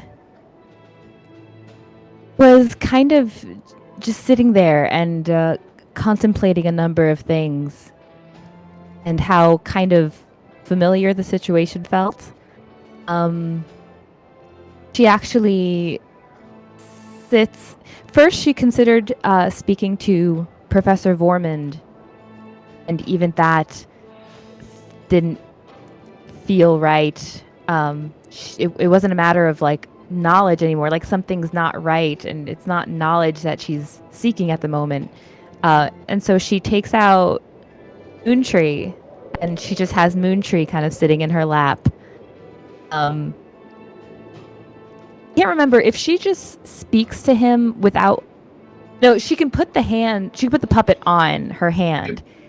She can hear some of what he's saying, but it's like not clear or something, or he doesn't speak much. No, he speaks. He talks when it's on your hand. It's just he has. He said he wouldn't be able to share his gifts with anyone who doesn't say that he's his friend. Okay. She puts the puppet on her hand. She's just kind of, she stares for a moment. Then she just she wants to ask him something. Wow. Wow. You guys were awesome. Watching you. You guys were so cool. You guys did a lot of stuff. Oh, did you enjoy that? I did. Yeah. Yeah.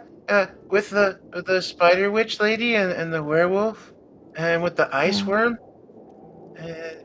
But was that you that brought in the big water guy? Was that you that brought him in? Yes, that was another one of my friends. Wow.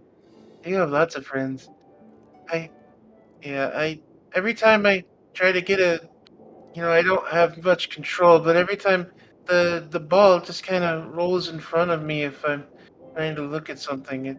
It's getting difficult, but uh, every once in a while you'll bounce around or you'll adjust me and I can see again, and it's good. But the ball, Oh. I think the ball likes to move in front of me for some reason. Oh, I'm sure he didn't mean that, and I can always put you somewhere different so you can see better. I've got Oh, loops on that'd be my nice. belt. Yeah, That'd be I can do nice. that Yeah. for you. Yeah. I don't know about having a lot of friends, but I treasure the ones I got. Yeah. So when you were, I have a question. When Mhm. when you were in the cave and in the with the spider lady and the were, you were trying not to kill them, right? That's right. Yeah. If we did that, then, well, how would we even? How would we be able to help him? I I I guess. What's I wrong? well, I just I I like I like people that are really strong and big and they like to fight, and those are my favorite type of people. Those are big adventure, and not that you did anything. I mean, you're good too, but I learned a long time ago from Golden Hammer when we adventured that people that hesitate or always think they're safe, they're the ones that die. We lost friends because they thought they were safe, and it's always better just to go at it and finish it. And a good adventurer never puts themselves in danger. That's what Goldhammer taught me. Oh, there is some merit to that. That is true, but well, just imagine here, let's say someone came up to you, Moontree, and they saw you and didn't quite understand that you are such a helpful friend. Like I'm sure you were for Golden Hammer, and they just thought, well, you're kind of different and you're in our way, and they just oof, blew you up. That wouldn't be very fair to you, would it? Oh no, that wouldn't be fair. Right. Just So because just I'm different? imagine. Exactly. Just because you're a little different. Oh, I I get that. I yeah. I've I appreciate uh what you said, and I appreciate you taking me out. But do you I I'd really like to talk to Bran. Do you think Uh, he would be my friend? I think he might once he got to know you a little better. I really like watching him fight. Did you see him today? He took out he had his the weapon, and then it like went into the worm and cut it open. Hmm. It was wow, that was really cool, huh? Did you see Wasn't that that? something? Oh yeah, I That saw was it. amazing. I think if I worked with him, I could make him stronger. I would make him harder to hit. I think he would be really cool. I think we would work well together. Well, we'll have to get you two talking, but I'm afraid, well, it might take a minute. And I know it can't be fun to wait all the time, but It's maybe one okay. day we can get you two talking. I'm We got to used get to to know you a little waiting. better first. I see things, but there's times where I just kind of, not see much and just kind of fade and just kind of rest, and it's fine. It's better than hanging on the hook on the wall at the bar, just looking at Golden Hammer clean the glass over and over and over and I'll over bet. again. Yeah, it's kind of Hey, boring. Moontree, Uh-huh. I'm having a little trouble sleeping. Why don't you, could you tell me one of your adventures? Want to hear one of my adventures? Yeah, I'm not the best storyteller, I think you're but uh, great. but uh, there was this one time where it was Golden Hammer and it was me, and I think there was two other people with us, and we went to this mountain, and we climbed the mountain, and there was a bunch of uh wolves there, and then but they were coming after us, and we were running, and then somebody Golden Hammer was he's turned around and he swung with his big hammer, and he hit the first one so hard it knocked into the other two, and they went tumbling, and they fell off the cliff, and they went down the mountain, and that was so cool because they like flew off the mountain. That was really fun. It was kind of cool to watch. Wow. How long ago was that? Um, I don't know. Time. eh, I remember things, but I don't really know too much about. I mean, That's times fair. time's kind of hard sometimes. Hmm. Yeah. How old were you to go on such a brave adventure? Well, kind of the same age as I am now, I think. How old is that? Um, I I I don't know. All I know is I've watched I've watched Golden Hammer clean that glass so many times, over Well, and over and over again. let me ask you this then. Uh-huh. How many times have you had a chance to have a birthday party? What's that? Well, celebrating your birthday. What's oh well, I don't think I've ever had a birthday party. Your mama and your daddy didn't have a party for you? Get you a little gift? Celebrate with some friends? I don't I don't really I don't really remember mommy. I heard that people like you and like other people like they have like they have babies, and the babies like are born like they start in the tummy. Is that true? It is true, yes. That's kind That's of where icky. all of us come from. Yeah, I don't think I would came from there. Where I did you come from then? I I don't really remember. I just remember being with Golden Hammer.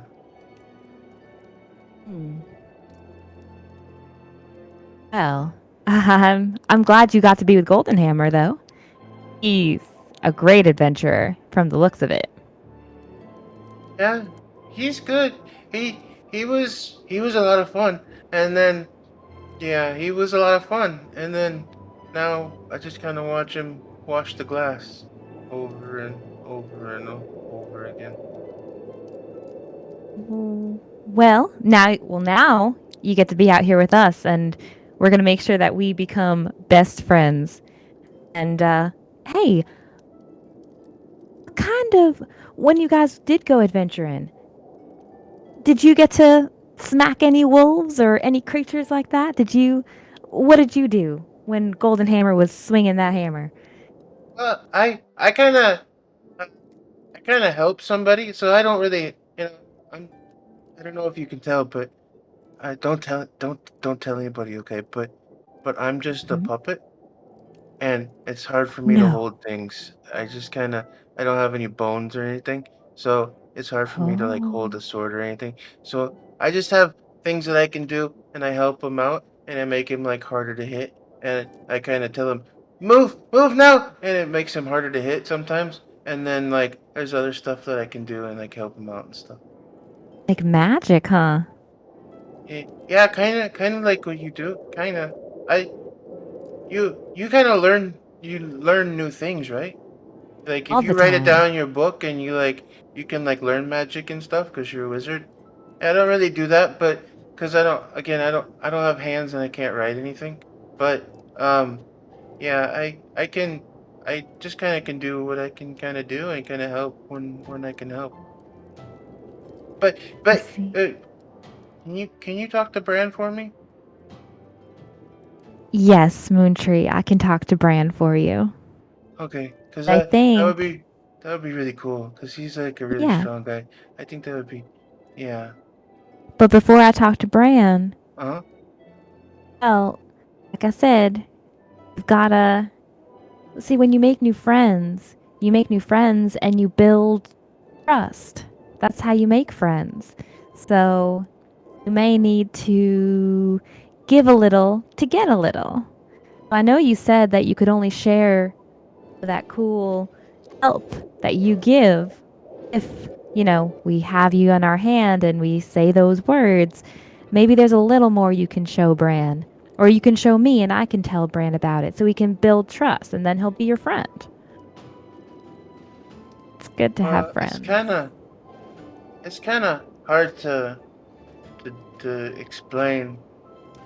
I kind of really have to kind of show, and I can't really show somebody unless they want to be my friend, because I gotta make sure, you know. Of It's course. like yeah, it's just the way that it works. I really can't show them until I know that they're gonna be my friend. Like with Golden Hammer? Did he become your friend?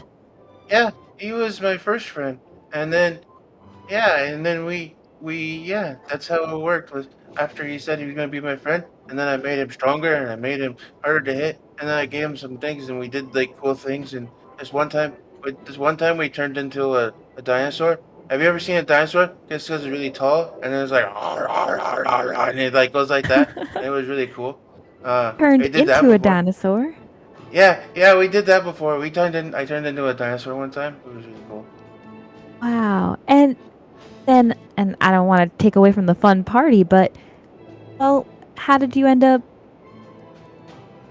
He never stopped being your friend, right?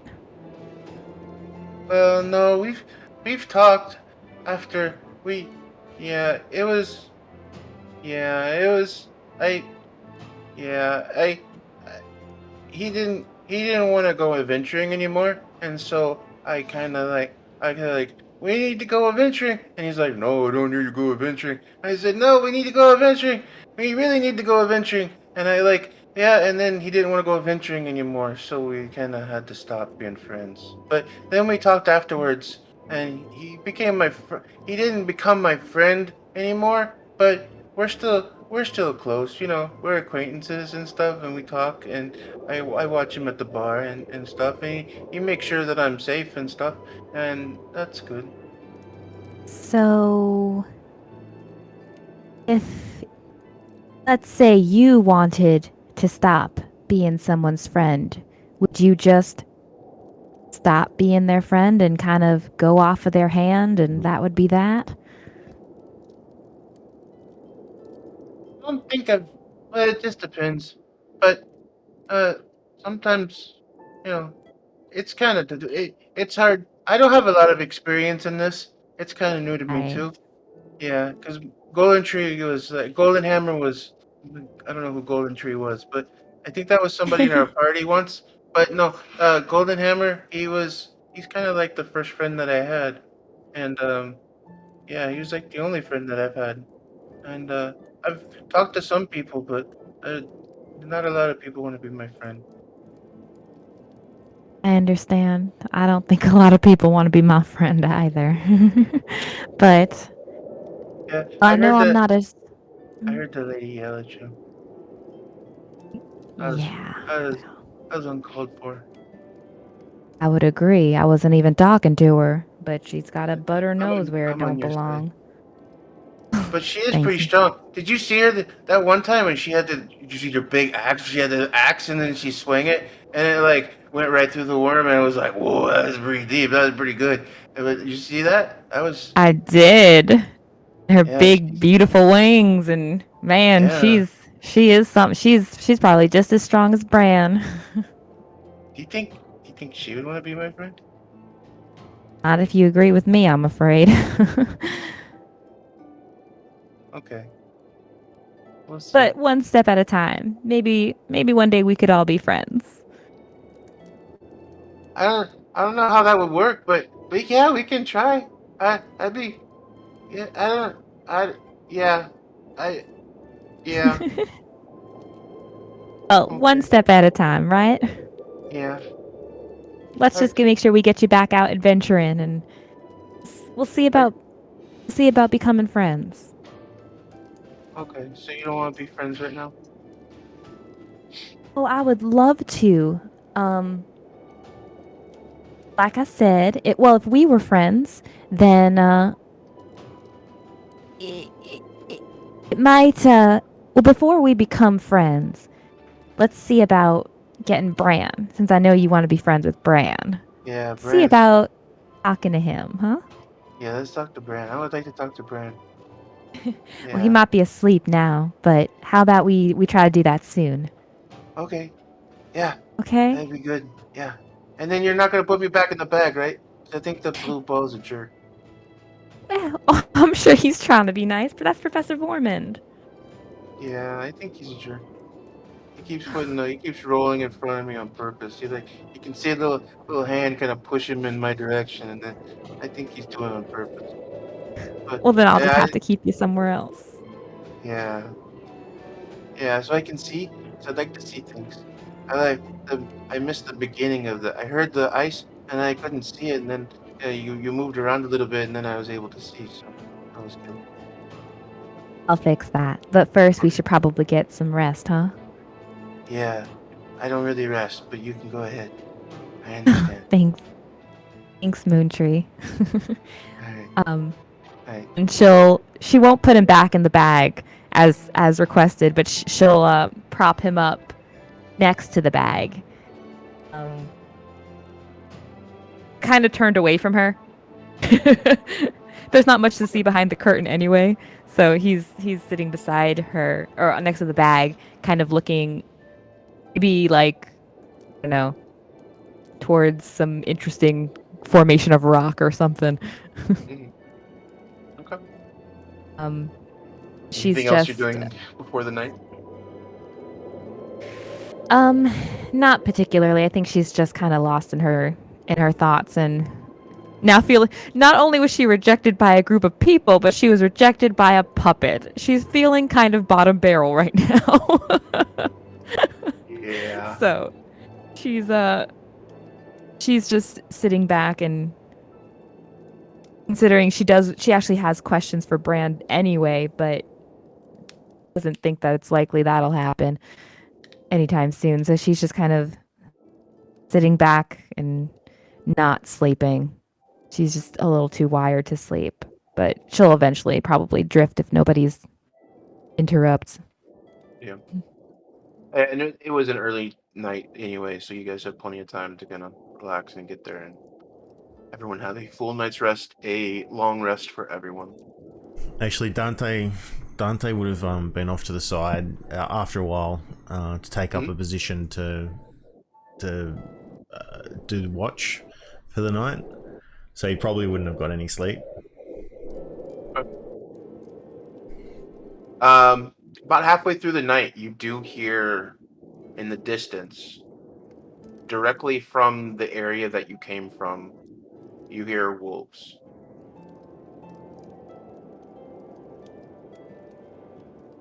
All of us do, or just Dante? Dante's keeping awake purposely, then yeah, he would be the one that would hear it during his watch. It's later in the evening, and you would definitely hear wolves in the distance. Getting closer? You wait a little bit. No, you wait a little bit, and it does not seem to be closer, but they do seemingly coming. You know, you're been around enough to know that this is probably this is probably from where you guys were previously. Probably feeding on the carcass. Probably. Is what he'd like to assume. But he'll keep alert and just note whether they seem to get closer or not. Yeah, and you track it for a little while, and you do hear a bunch of wolves, but you do not at any time see them or hear them coming towards camp. Okay. And just stay wrapped up in his cloak while he tries to keep watch.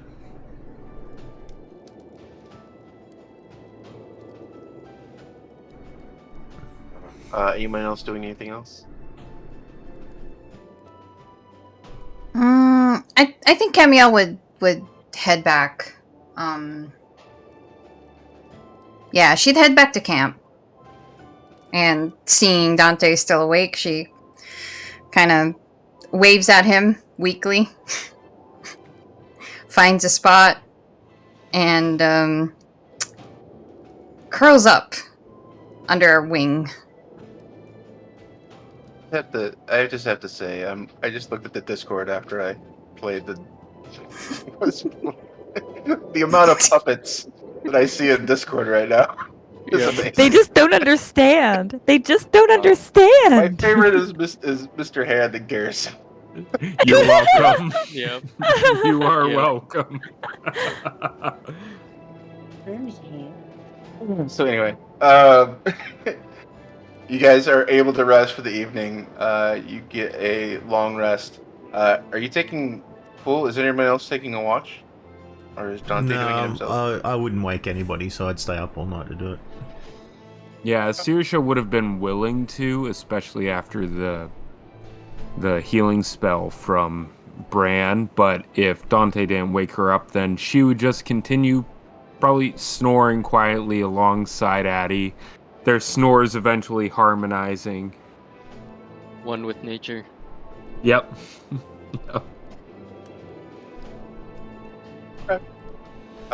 As you continue, Dante, you do feel very tired. Mm-hmm. So the next morning, I will say that you will have a point of exhaustion if you did not sleep.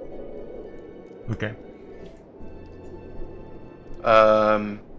Because of the rough terrain, because of everything you went through today, you did a lot of resting today. Well, yeah, I'll give you a point of exhaustion, just for Can funsies. we- Yeah, that's Can okay. we let him try the mind sharpener? I wouldn't say anything Ooh. about it. I wouldn't bring attention to it or anything like that. God damn it, Dante. What?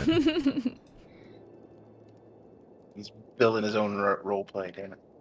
Okay. So I will say that, yeah, even though it was a long rest, if you did not sleep, then because of the rough terrain that you guys are facing, I would say that, yeah, you would have a point of exhaustion. Okay. As you guys bring down camp, anything else in the morning at camp before we head out?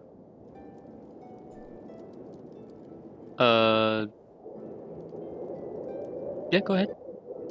I was just saying, she's not doing anything in particular other than getting ready. Like, so she's all done up and ready before she brings the partition down. But she's probably particularly quiet, still smiling, going about her business, but not saying anything, just quieter than normal.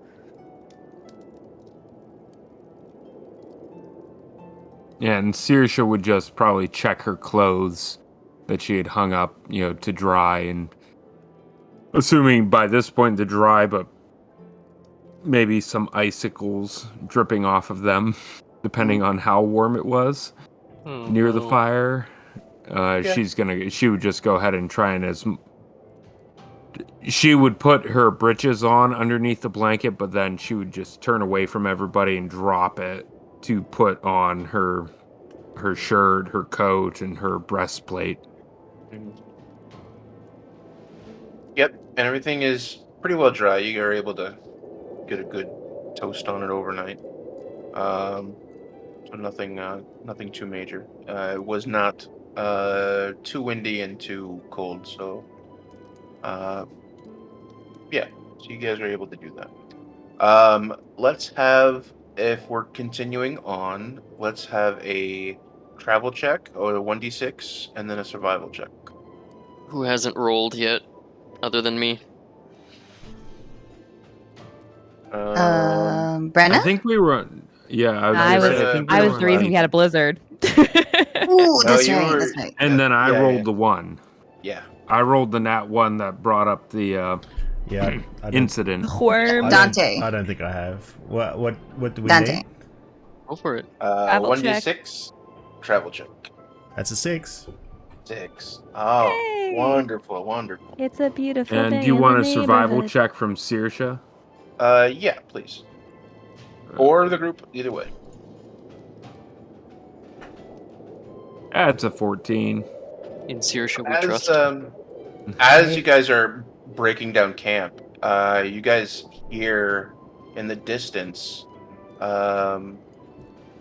you hear footsteps. Not just one or two footsteps. You see people that are coming through. You see, actually, from a distance, you can see an entire squadron of soldiers that are kind of just plowing through this terrain. They are Amon soldiers, and you can see them kind of just passing through. You can see them kind of rolling up to where your guys' camp is. Not heading directly toward your camp, but heading in a general direction, kind of the same direction that you guys were at the day before. In total, there's probably about 50 or 60 soldiers in this platoon that is kind of marching along and plowing through this area. As the night, as the day, the sun comes up, you actually see through the clouds. There's not a whole lot of wind and snow. There's a little bit. It's definitely cold. The wind, the snow that is on the ground is definitely still an issue of terrain. But you guys are able to, because one of the soldiers kind of waves at you as they're kind of marching by, just making contact and kind of just eyeing you up as they're passing, but not seeing anything too weird for them. Yeah. You guys seem harmless and are minding your own business, so they continue to plow through and continue to move forward through this kind of path. For you, it's a good day of travel because now you not only have a clear day of weather, you also have a path through the snow and through the terrain as these people are kind of plowing through ahead of you and moving at a fairly quick pace. Hey, So you guys are actually able to make up a day of travel. So by the end of this day, this 5th day, you have actually made very good distance and traveled almost 2 days worth of travel just because of the way that it's been cleared. You can tell that you're just moving right along and keeping up with the soldiers. So a very good day of travel. At the end of the day, Saoirse, you do notice that you are no longer able to follow them. So probably around 3-4 o'clock, you will have to veer off. And in front of you, you definitely see the highest peak that you've seen to date, just in front of you. Other mountains around it, but this one is definitely the largest peak that you've seen to date. And it is your goal for the next couple of days to be able to scale this mountain and make it to the top. Another camp. You guys do anything in this camp, or are you just kind of minding your own business and trying to move forward? It's up to you guys.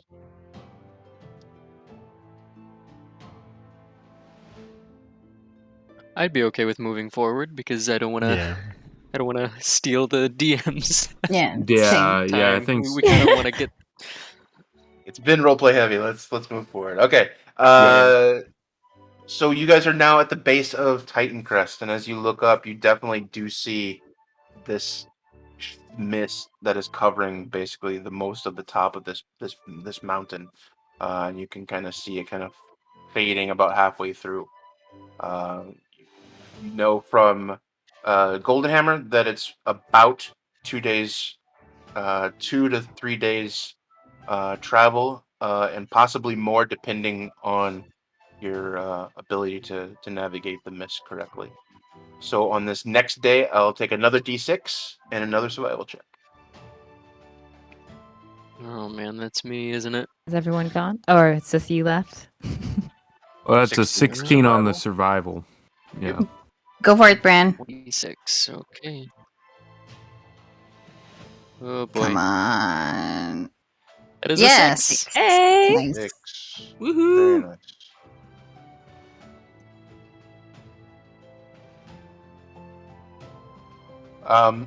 So another good day of travel. You are able to move fairly quickly and make a good. Seriously, you are able to find fairly quick and easy path through the base of this mountain, and you get almost a full day of travel. Now, this is hard travel. It's definitely rough terrain as you are actually climbing this mountain. You are finding paths, almost natural paths that has been carved out by water and mud and different things.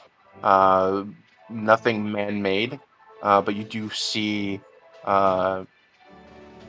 So you do see very faint remnants of someone that has been here and people that have gone up a certain way. Not very many and not very recent. You definitely do have a clear path up the mountain with that 6. A very nice way to make a lot of progress very quickly. By the end of the day, you are almost halfway up the mountain, up these naturally carved passages and pathways up the side. And you are just on the edge of where you can no longer see the peak. You can no longer see much of anything besides the mist in front of you as you're looking forward. You guys camp for the evening, and then make your way the next day up the mountain. I needed one more, at least one more d6 travel roll and a survival check. Who's Who's doing it? feeling lucky? 25 it, we're on gonna that end up behind. survival check. All right. I'll roll the 1d6. How about that? Everyone okay with that? You can do it. Okay. Go for it. Give me a 1. A 3? Nice even middle. Fair, I think. Yeah. So as you wake up, the snow begins to come back. You begin to feel the snow coming, and it makes your progress a little bit harder. What are you guys doing as you prepare to go into the mist? Oh, that's right, the mist. Didn't we plan on Rope up. possibly, roping ourselves? Yeah, Sirsha would be preparing some of the a bunch of the pitons, probably putting them in her belt to use to help with the climbing, but then she would offer everybody her 50-foot rope to tie off on. Do we need to do this like Rudolph style, that we need like a light at the head of this so that, we know where we're headed and no one trips up or anything? Depends on what kind of fog this is. Is it like... Actually, that's a good question. Is this some sort of magical fog, or is this like kind of a natural kind of fog? Do an Arcana check. Oh man, me? Can Bran bring up I'd the ask- suggestion to Emmy? I'd ask the question. I can Yeah. I can roll it. You both can roll Arcana checks, or your one person can roll with advantage. Yeah, just roll with advantage, Emmy. Oh, okay. Portend. No, I had to. You already rolled. Because I'm at my computer. I redid the portend for every long rest to play it fair. Oh, yeah. And this one was worse Yep. than the last one. Gotcha. Good point. Hey, 24. So 24. So Emmy, as you, the group kind of wakes up in the morning, gets ready to face what's ahead, and you just kind of take a few minutes, take a little bit of a walk out, and get closer to the mist. And as you kind of try to ascertain what's going on, you feel this energy that is coming off of this fog. It is slight. It is nothing that is, you know, doesn't seem like there's imminent danger or something like that, but there definitely is some sort of arcana energy that is flowing through this mist that is keeping it here and in place. But you're not sure of any kind of details of it as far as that goes. Yeah. So are we in it already, or we're just in the brink of it? Like, You guys are on the edge of it, so you're probably 20 minutes from the mist, and as you kind of clear camp and look out towards it, you kind of get this feeling of the mist. while I'm by myself, or while Emmy's by herself, just wondering about the mist, she'll take the time to walk up towards it. Not to like dive headfirst into it by herself, but she wants to go towards it, and she will cast light. Okay. So she can see how well does the light kind of hold up in the mist. Okay. So as you kind of cast, the mist is kind of a gradual thing. So you get kind of into it. And once you get far enough into it that you kind of see what's happening and how it's affecting it, you can tell that it's definitely works like a fog and almost kind of a thick, almost like a soupy, not soupy, but very thick fog. Where if you have this light that is illuminated like above at eye level, it kind of reflects back and kind of doesn't do a whole lot as far as giving you any kind of resource. You do notice that if you hang it, kind of hold it down towards your feet, that you are able to see the ground fairly easily, and that is an advantage. It definitely makes it easier because at times when it gets thicker, it is definitely somewhat harder to see exactly where you're going and what your next step would be. Okay, so she's going to cast. So she'll keep in mind to cast light on like her boots or something, so that wherever or on whomever is towards the front, or on whoever needs it. Really, it lasts an hour. Then at least there's some kind of guiding point for like maybe every other person, or the person in front and the person in the middle, or whatever the case is, whatever they want to do. But she has this idea, just to help them see where they're walking. Then she'll return to the camp. Suppose nearly an hour later. Yeah, and as they're breaking down, they're kind of moving towards you and kind of relay the information back to them.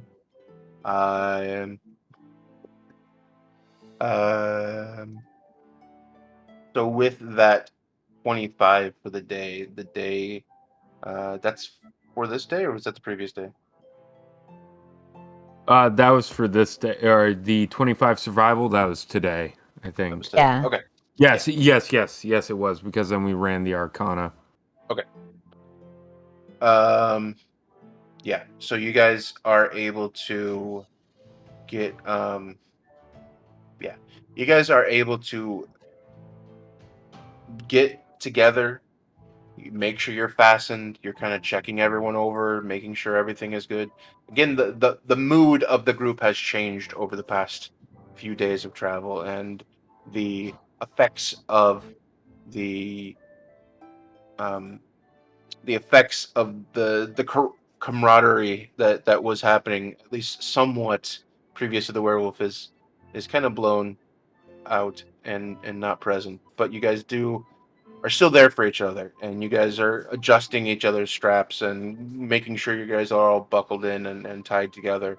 And you guys head forward, and Saoirse leading, with Emmy casting light on certain objects to make sure that you guys have good ground visualization. And you get deep into the fog, and it definitely does help.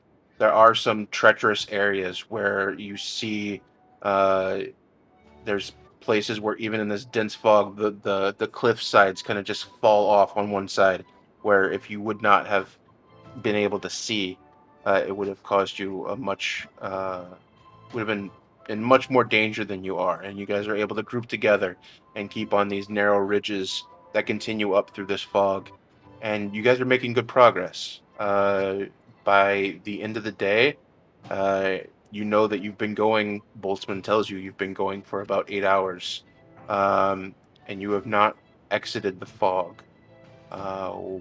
What are you guys thinking you guys want to do? We find a place like it gets evening now. It's time to camp. Well, you really can't tell what time of day it is. It's once you're in Right. that fog, it's kind of just you know that you've been going for about 8 hours. You know if you go too much further and too much longer, that you are all going to be tired and exhausted. But there is no clear place here. Everybody can roll me perception at disadvantage if you try to find a place. But again, this fog is completely it's not completely blinding, but it is very blinding, and at times completely blinding, where you cannot see what's on the other end of the rope that you are now tied to. So Out everybody of give me curiosity. Yep. Oh, sorry. Go ahead. Everybody roll me a perception. Out of Disadvantage. Ah, curiosity, disadvantage. with that 25 survival, would Mhm. I have a sense of how much longer we would be needing to travel after You are- 8 hours? You are very Or- comfortable that you are making progress and moving forward. And you know that without that keen sense that you have, that would not be the case. And you know that would not be guaranteed. You would be much less confident in your directions. But you do feel very confident that you are moving forward. You don't have a clear space because you weren't able to Okay. see Yeah. the peak from where you were. But you do have an idea that you have been making a lot of progress and moving fairly quickly. Okay. Well, that's a 14 perception then with disadvantage. Yeah, I would say that besides just huddling up, building a fire, and hoping you're in a good spot, there's not much perception to be seen. There's not much to be taken from your surroundings. Our You oldest can tell that you're 17. It didn't show up in roll 20. I rolled a 15, but I don't know if it makes that much of a difference. yeah, even with the 17, you can tell that you're going to be in a safe spot. Like you're not like on the edge of a cliff. You're not ready to fall off, but you are not sure of your surroundings as far as that goes. So it is up to you whether you guys continue on or continue on or stop for the day.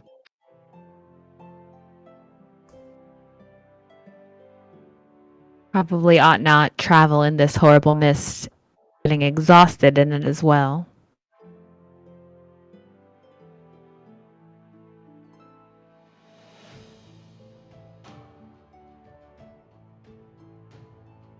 So are we And he plops down.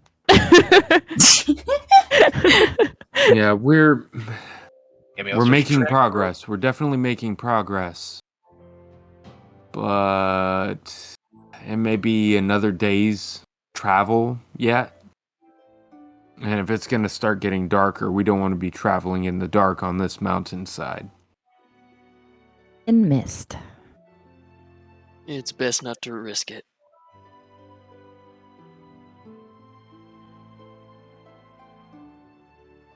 So you are able to set down not full camp, really just huddling around each other, getting close, putting the fire in the middle, because any further than that, you will not be able to see what's really around you. You guys are able to do that. Something here. Close, quote unquote. I imagine opposite sides of the fire for something. But anyway, you guys are able to, you guys are able to not have any incidents throughout the evening. You guys are huddled close, keeping warm. It's not too bad as far as that. The only roll that I'll need from now in is a survival check. One last survival check to see if you guys can find the end of the mist. And this strong. Go for it. 1, 2, 3. Oh, it's another long rest. Oh, New day. Long I rest. forgot to switch for disadvantage, but I'd say take whichever one you want. I mean, they're close enough, 14 or 15. I'll take the 15. Without the averaging of both of those into the previous day, you kind of, there's a moment of hesitation when you first wake up, not knowing exactly, your which way you came from, and kind of get confused for a moment after resting. But a few moments later, you finally get a hold of your bearings again, and are clear on which direction you need to go.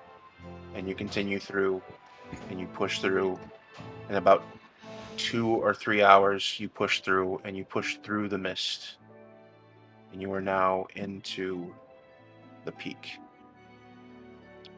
And as you clear this fog, you notice something kind of odd. You've climbed that first day, you were already beginning to go above the tree line. And in the mist, there were no trees. Everything was rocky terrain, much more narrow passages and rocky terrain, and pure mountainsides and cliffs. There was some fauna here and there between you and the rocky outjuts and things like that. But because of the extreme conditions of the rocky soil, the extreme temperatures and lower oxygen levels, there were no trees consistently above a certain area. And you look around, and the first thing you see are other mountains that are kind of surrounding you. Look out, and you can see a mountain across from you, and you can see that the tree line is faded far below where you guys are at. But yet, Sorisha, when you turn and you look towards the peak of this mountain that seems to be within a few hours travel of where you're at, you see closer to the peak, you see a full forest. You look around and you don't see trees around you, but as you look up, you can see how further up this mountain it goes. You can tell that the top is covered by a very thick forest of trees, mostly evergreens and pines, but there are definitely a bunch of, even closer to the top, seasonal trees, seasonal trees that are just surviving, that should not be surviving in these cold temperatures, in these snows, but they are there and they are blossoming. They have retaining their green leaves even in this harsh conditions. From what you can tell, there's about a 3-hour walk and climb till you get near the peak and the forest ahead. Before you continue on, will you be going at a quick rate? Will you be going at a normal rate? Or will you be trying to stealth? I know for Sirsha, she would probably try to seeing the peak and seeing what the peak looks like. She'd be kind of cocking her head to one side, looking at it quizzically, thinking that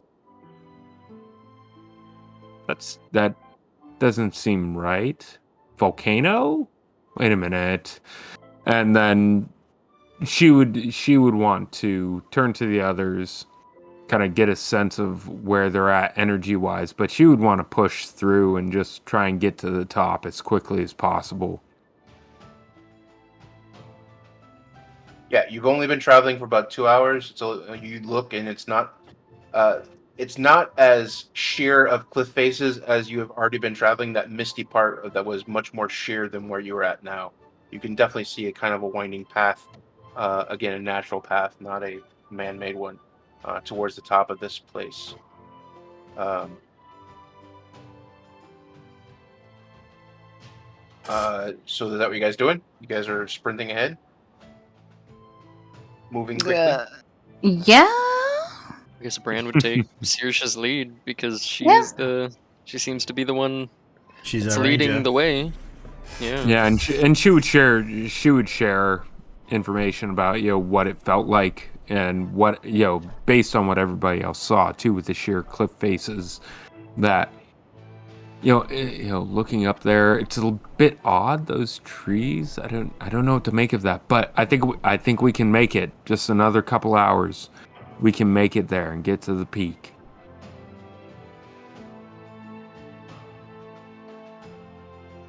As quickly as possible, then.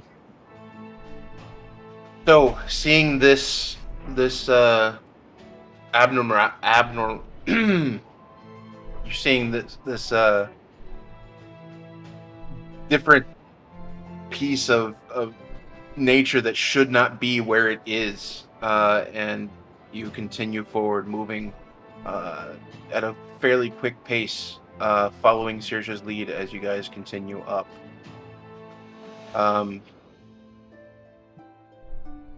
You get to the top, and it is just as you saw before. You saw the trees from below, and now you are standing not only on top of this mountain. The air is thinner. The air is cold and crisp. It's not snowing, but there's snow on the ground. These trees are covered in snow. Everybody roll a perception check. Perception. Normal. Just a normal check, or it's Yep. disadvantage? Normal check. Cleared the... Damn, Dante. Jesus. So plus Saoirse nine. doesn't see crap. Saoirse is so Keeping impressed it with clean, the keeping it clean for the families. Yeah, after was after so what Ryan impressed. said last night, I got to keep it clean. She was so impressed with these trees that are in this unnatural location. She is fascinated, Baffled. baffled by this location of trees that are surrounding it. As you get towards the top of the trees and these natural paths, Saoirse, you do notice, just because of your nature more than your perception, you do notice that this natural path that seemed to be just like a natural path seems to be more and more put together. And Dante, you would definitely recognize this. That this path seems to be more well worn the closer to the top that you get. Interesting. You do not, seriously, you don't see any details. You don't see anything like that. All of you see in front of you this stone platform. You are now at the peak of Titan Crest. And what you see in front of you is... Hold on 1 second. Where is it?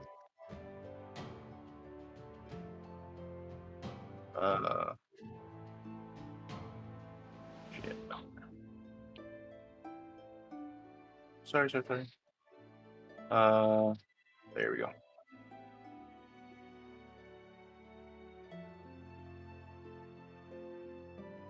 What you see in front of you in this forest is basically this large stone platform.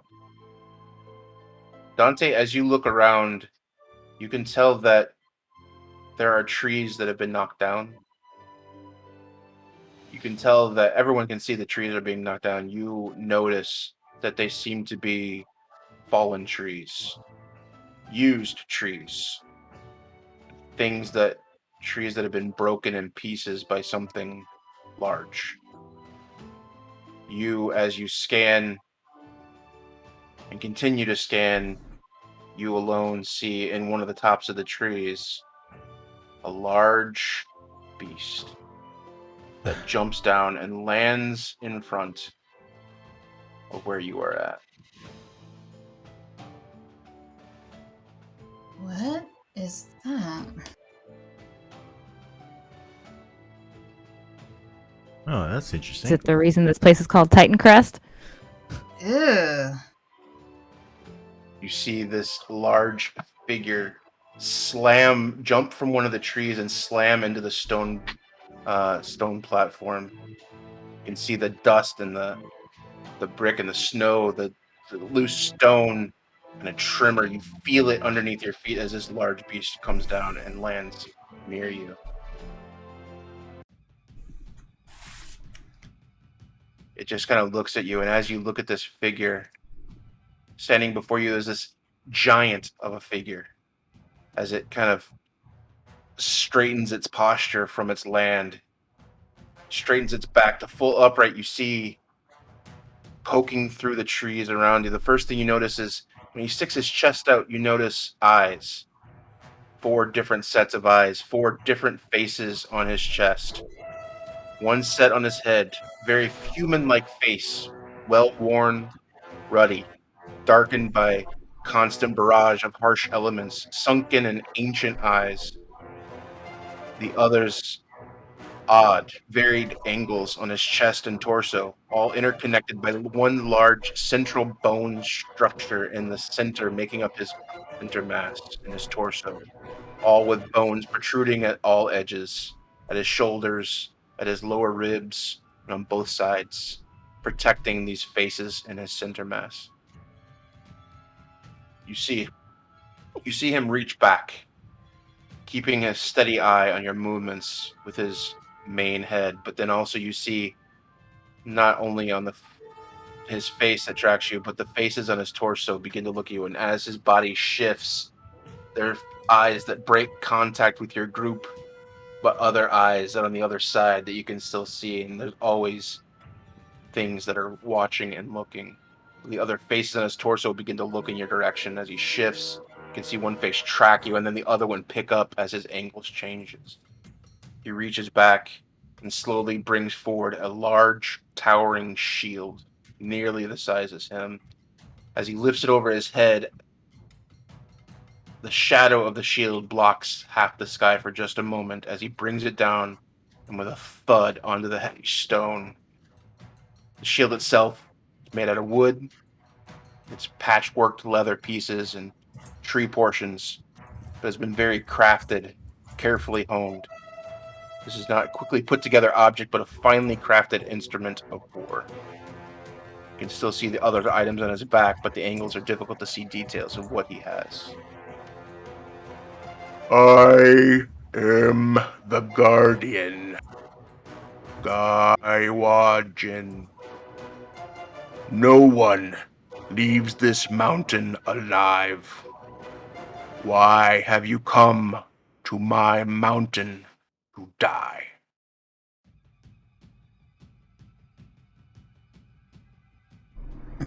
Dante looks at Bran. Camille? Yeah, Camiel is just staring at this thing, like, not particularly horrified. She's never seen anything like this before, so she's just standing there kind of frozen. And she instantly just looks from Dante to Branimir, and then back at Dante, and then back at Branimir, like, what the fuck? Bran is completely speechless at the sheer size of this creature, and not to mention the patchwork shield that he has raised in front of them. But he just wordlessly pulls out his warhammer and his shield with his mouth still agape.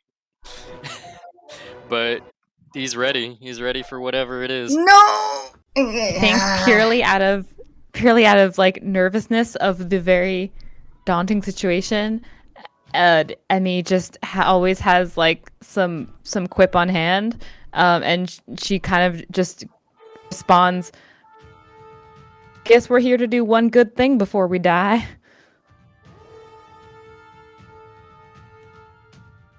We don't have today. No, we don't. Seeing the movements of Branimir gripping his weapon, No! he reaches back and he pulls out a very long spear that is as tall as him, even taller. Grabs it and he bumps it down on the stone below him. We didn't come to fight. And Dante will just sort of raise his hands and sort of look at Camiel and anyone else who wants to speak up. No, we're not Speak here. now your wants, so that I may strike you down honorably. Artifact? She just blurts that out. We're after an artifact. Dante's just sort of keeps his hands sort of out wide, so it looks like he's not being threatening or anything like that. An artifact to use honorably, and her hands are just down at her side. I mean, she's holding her staff, but it was just, she also uses it as like a walking stick. It's not poised to attack. A quest. We're on a quest. An honorable quest.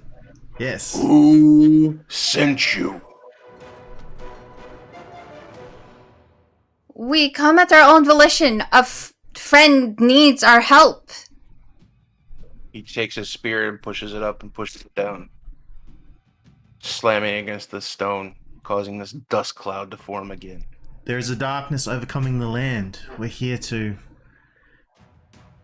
look for items of power to help.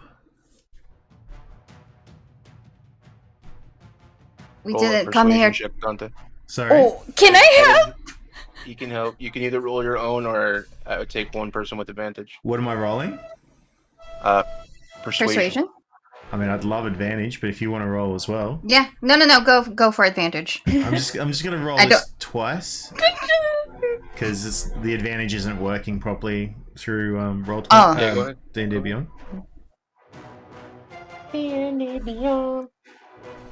So that's 25. Hey! 25. That 25 buys you a. Who sent you?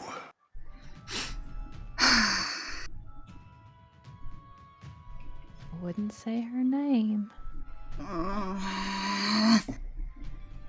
Sure, lying isn't gonna get us anywhere. Well, Goldhammer. no. Well, that's not Master long. Goldhammer.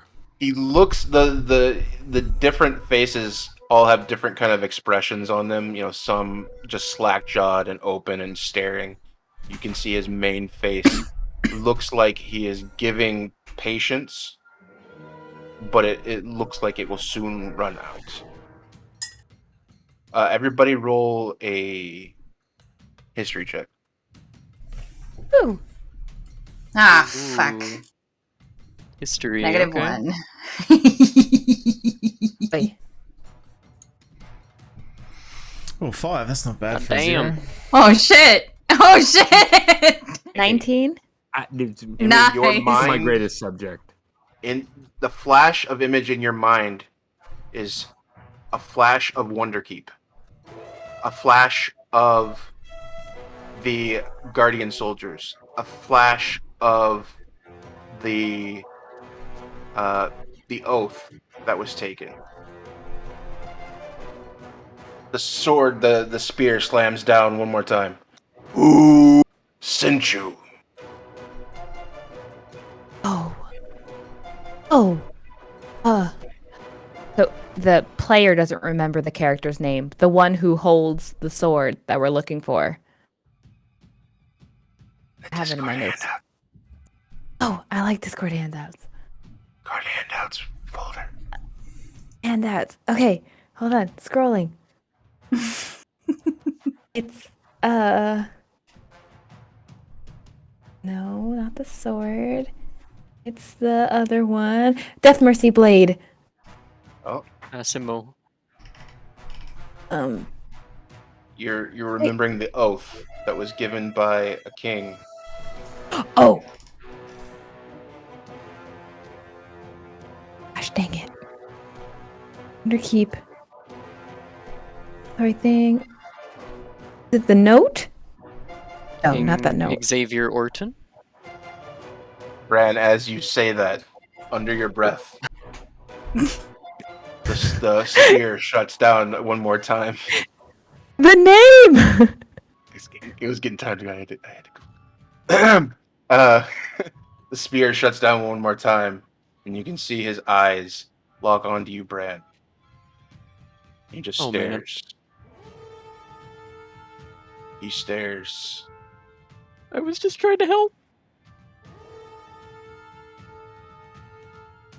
Worthy is the one who will take the treasure of this mountain. Worth must be earned. Prepare yourselves.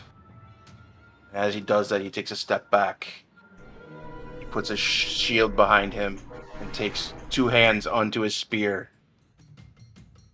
And that's where we will begin Week 1, 2022.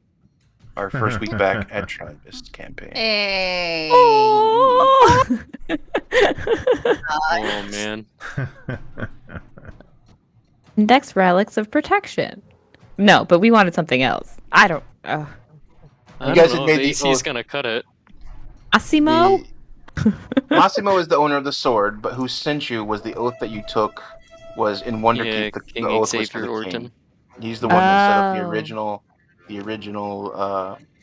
treasure map, and he's the one that set up all of the temples along the way. That he was the one that set that up. I gotta take better notes, y'all. Same. Yeah. Well, Bran has the most history with it because he's seen multiple dungeons already, so he's the one that. Yeah. That's why it was easier for him to Gotcha. get it. Yeah, But Emmy anyway, just and clued him Saoirse in. That's all. Hair flip. Saoirse figured, technically Master Goldhammer did send them to the top of the it was mountain. that is so technically true. She wasn't I lying. like technical truths. But it wasn't the person that he knew. Details. Wasn't the person that Details. set him on his guardian. Zay something. That's why I Um, have a fireball arrow. It's just Saoirse's just chomping at the bit to use that. Pretty Right? much, yeah. At this point, I'm like, I've been sitting on it for so long. I'm sure the Boltzmann can make me a new one. I want to see things go boom. Let's see what happens. Do it. Especially with the advantage granted by Zephyr Strike. Ooh boy. So I think that was it. I know we didn't take a break. Sorry about that. So I did leave a little bit earlier. That's okay. I do want to say, is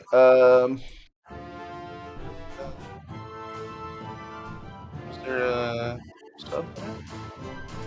Yeah, Bryn. Thank you, Bryn, for your subscription. Black Dragon Roleplay 3 months. Thank you very much. With your message, Merry Christmas. Thank you for that. Thank you for all the support from all of you out there this week and weeks previous. We thank you for all of it. If you missed any part of our episode this week, the VOD will be available immediately on Twitch. They will not stay there forever. If you want to catch up on our previous episodes, watch the whole campaign while we are at break, all 36 episodes, and be caught up. So when we face the boss, you will understand what's going on. That'd be great. All that would be on YouTube. Search Black Dragon RP and look for our big dragon eye logo. Last thing before we go, I want to take a moment and shout out our players in the info blocks below. You will see some links. Go check out these wonderful people. Some of them have links to their Twitter, like RPG Theologian Rob, who plays Saoirse, the Relentless Hunter Aaron, who plays Branimir, Throwaway Doodles Ellen, who plays Boltzmann, some who stream here on Twitch, like Thumper Knox Ryan, who plays Dante, Yumi Cigar, Tony, who plays Kemiel, and Brenna streams on the Bren Nailed It channel and plays a movie. I am Brad. I'm also known as Monocle Moose on all platforms. Go check us out on the info box below. And I think that wraps up this episode from us. That wraps up this year of streaming for us. Thank you very much for being here.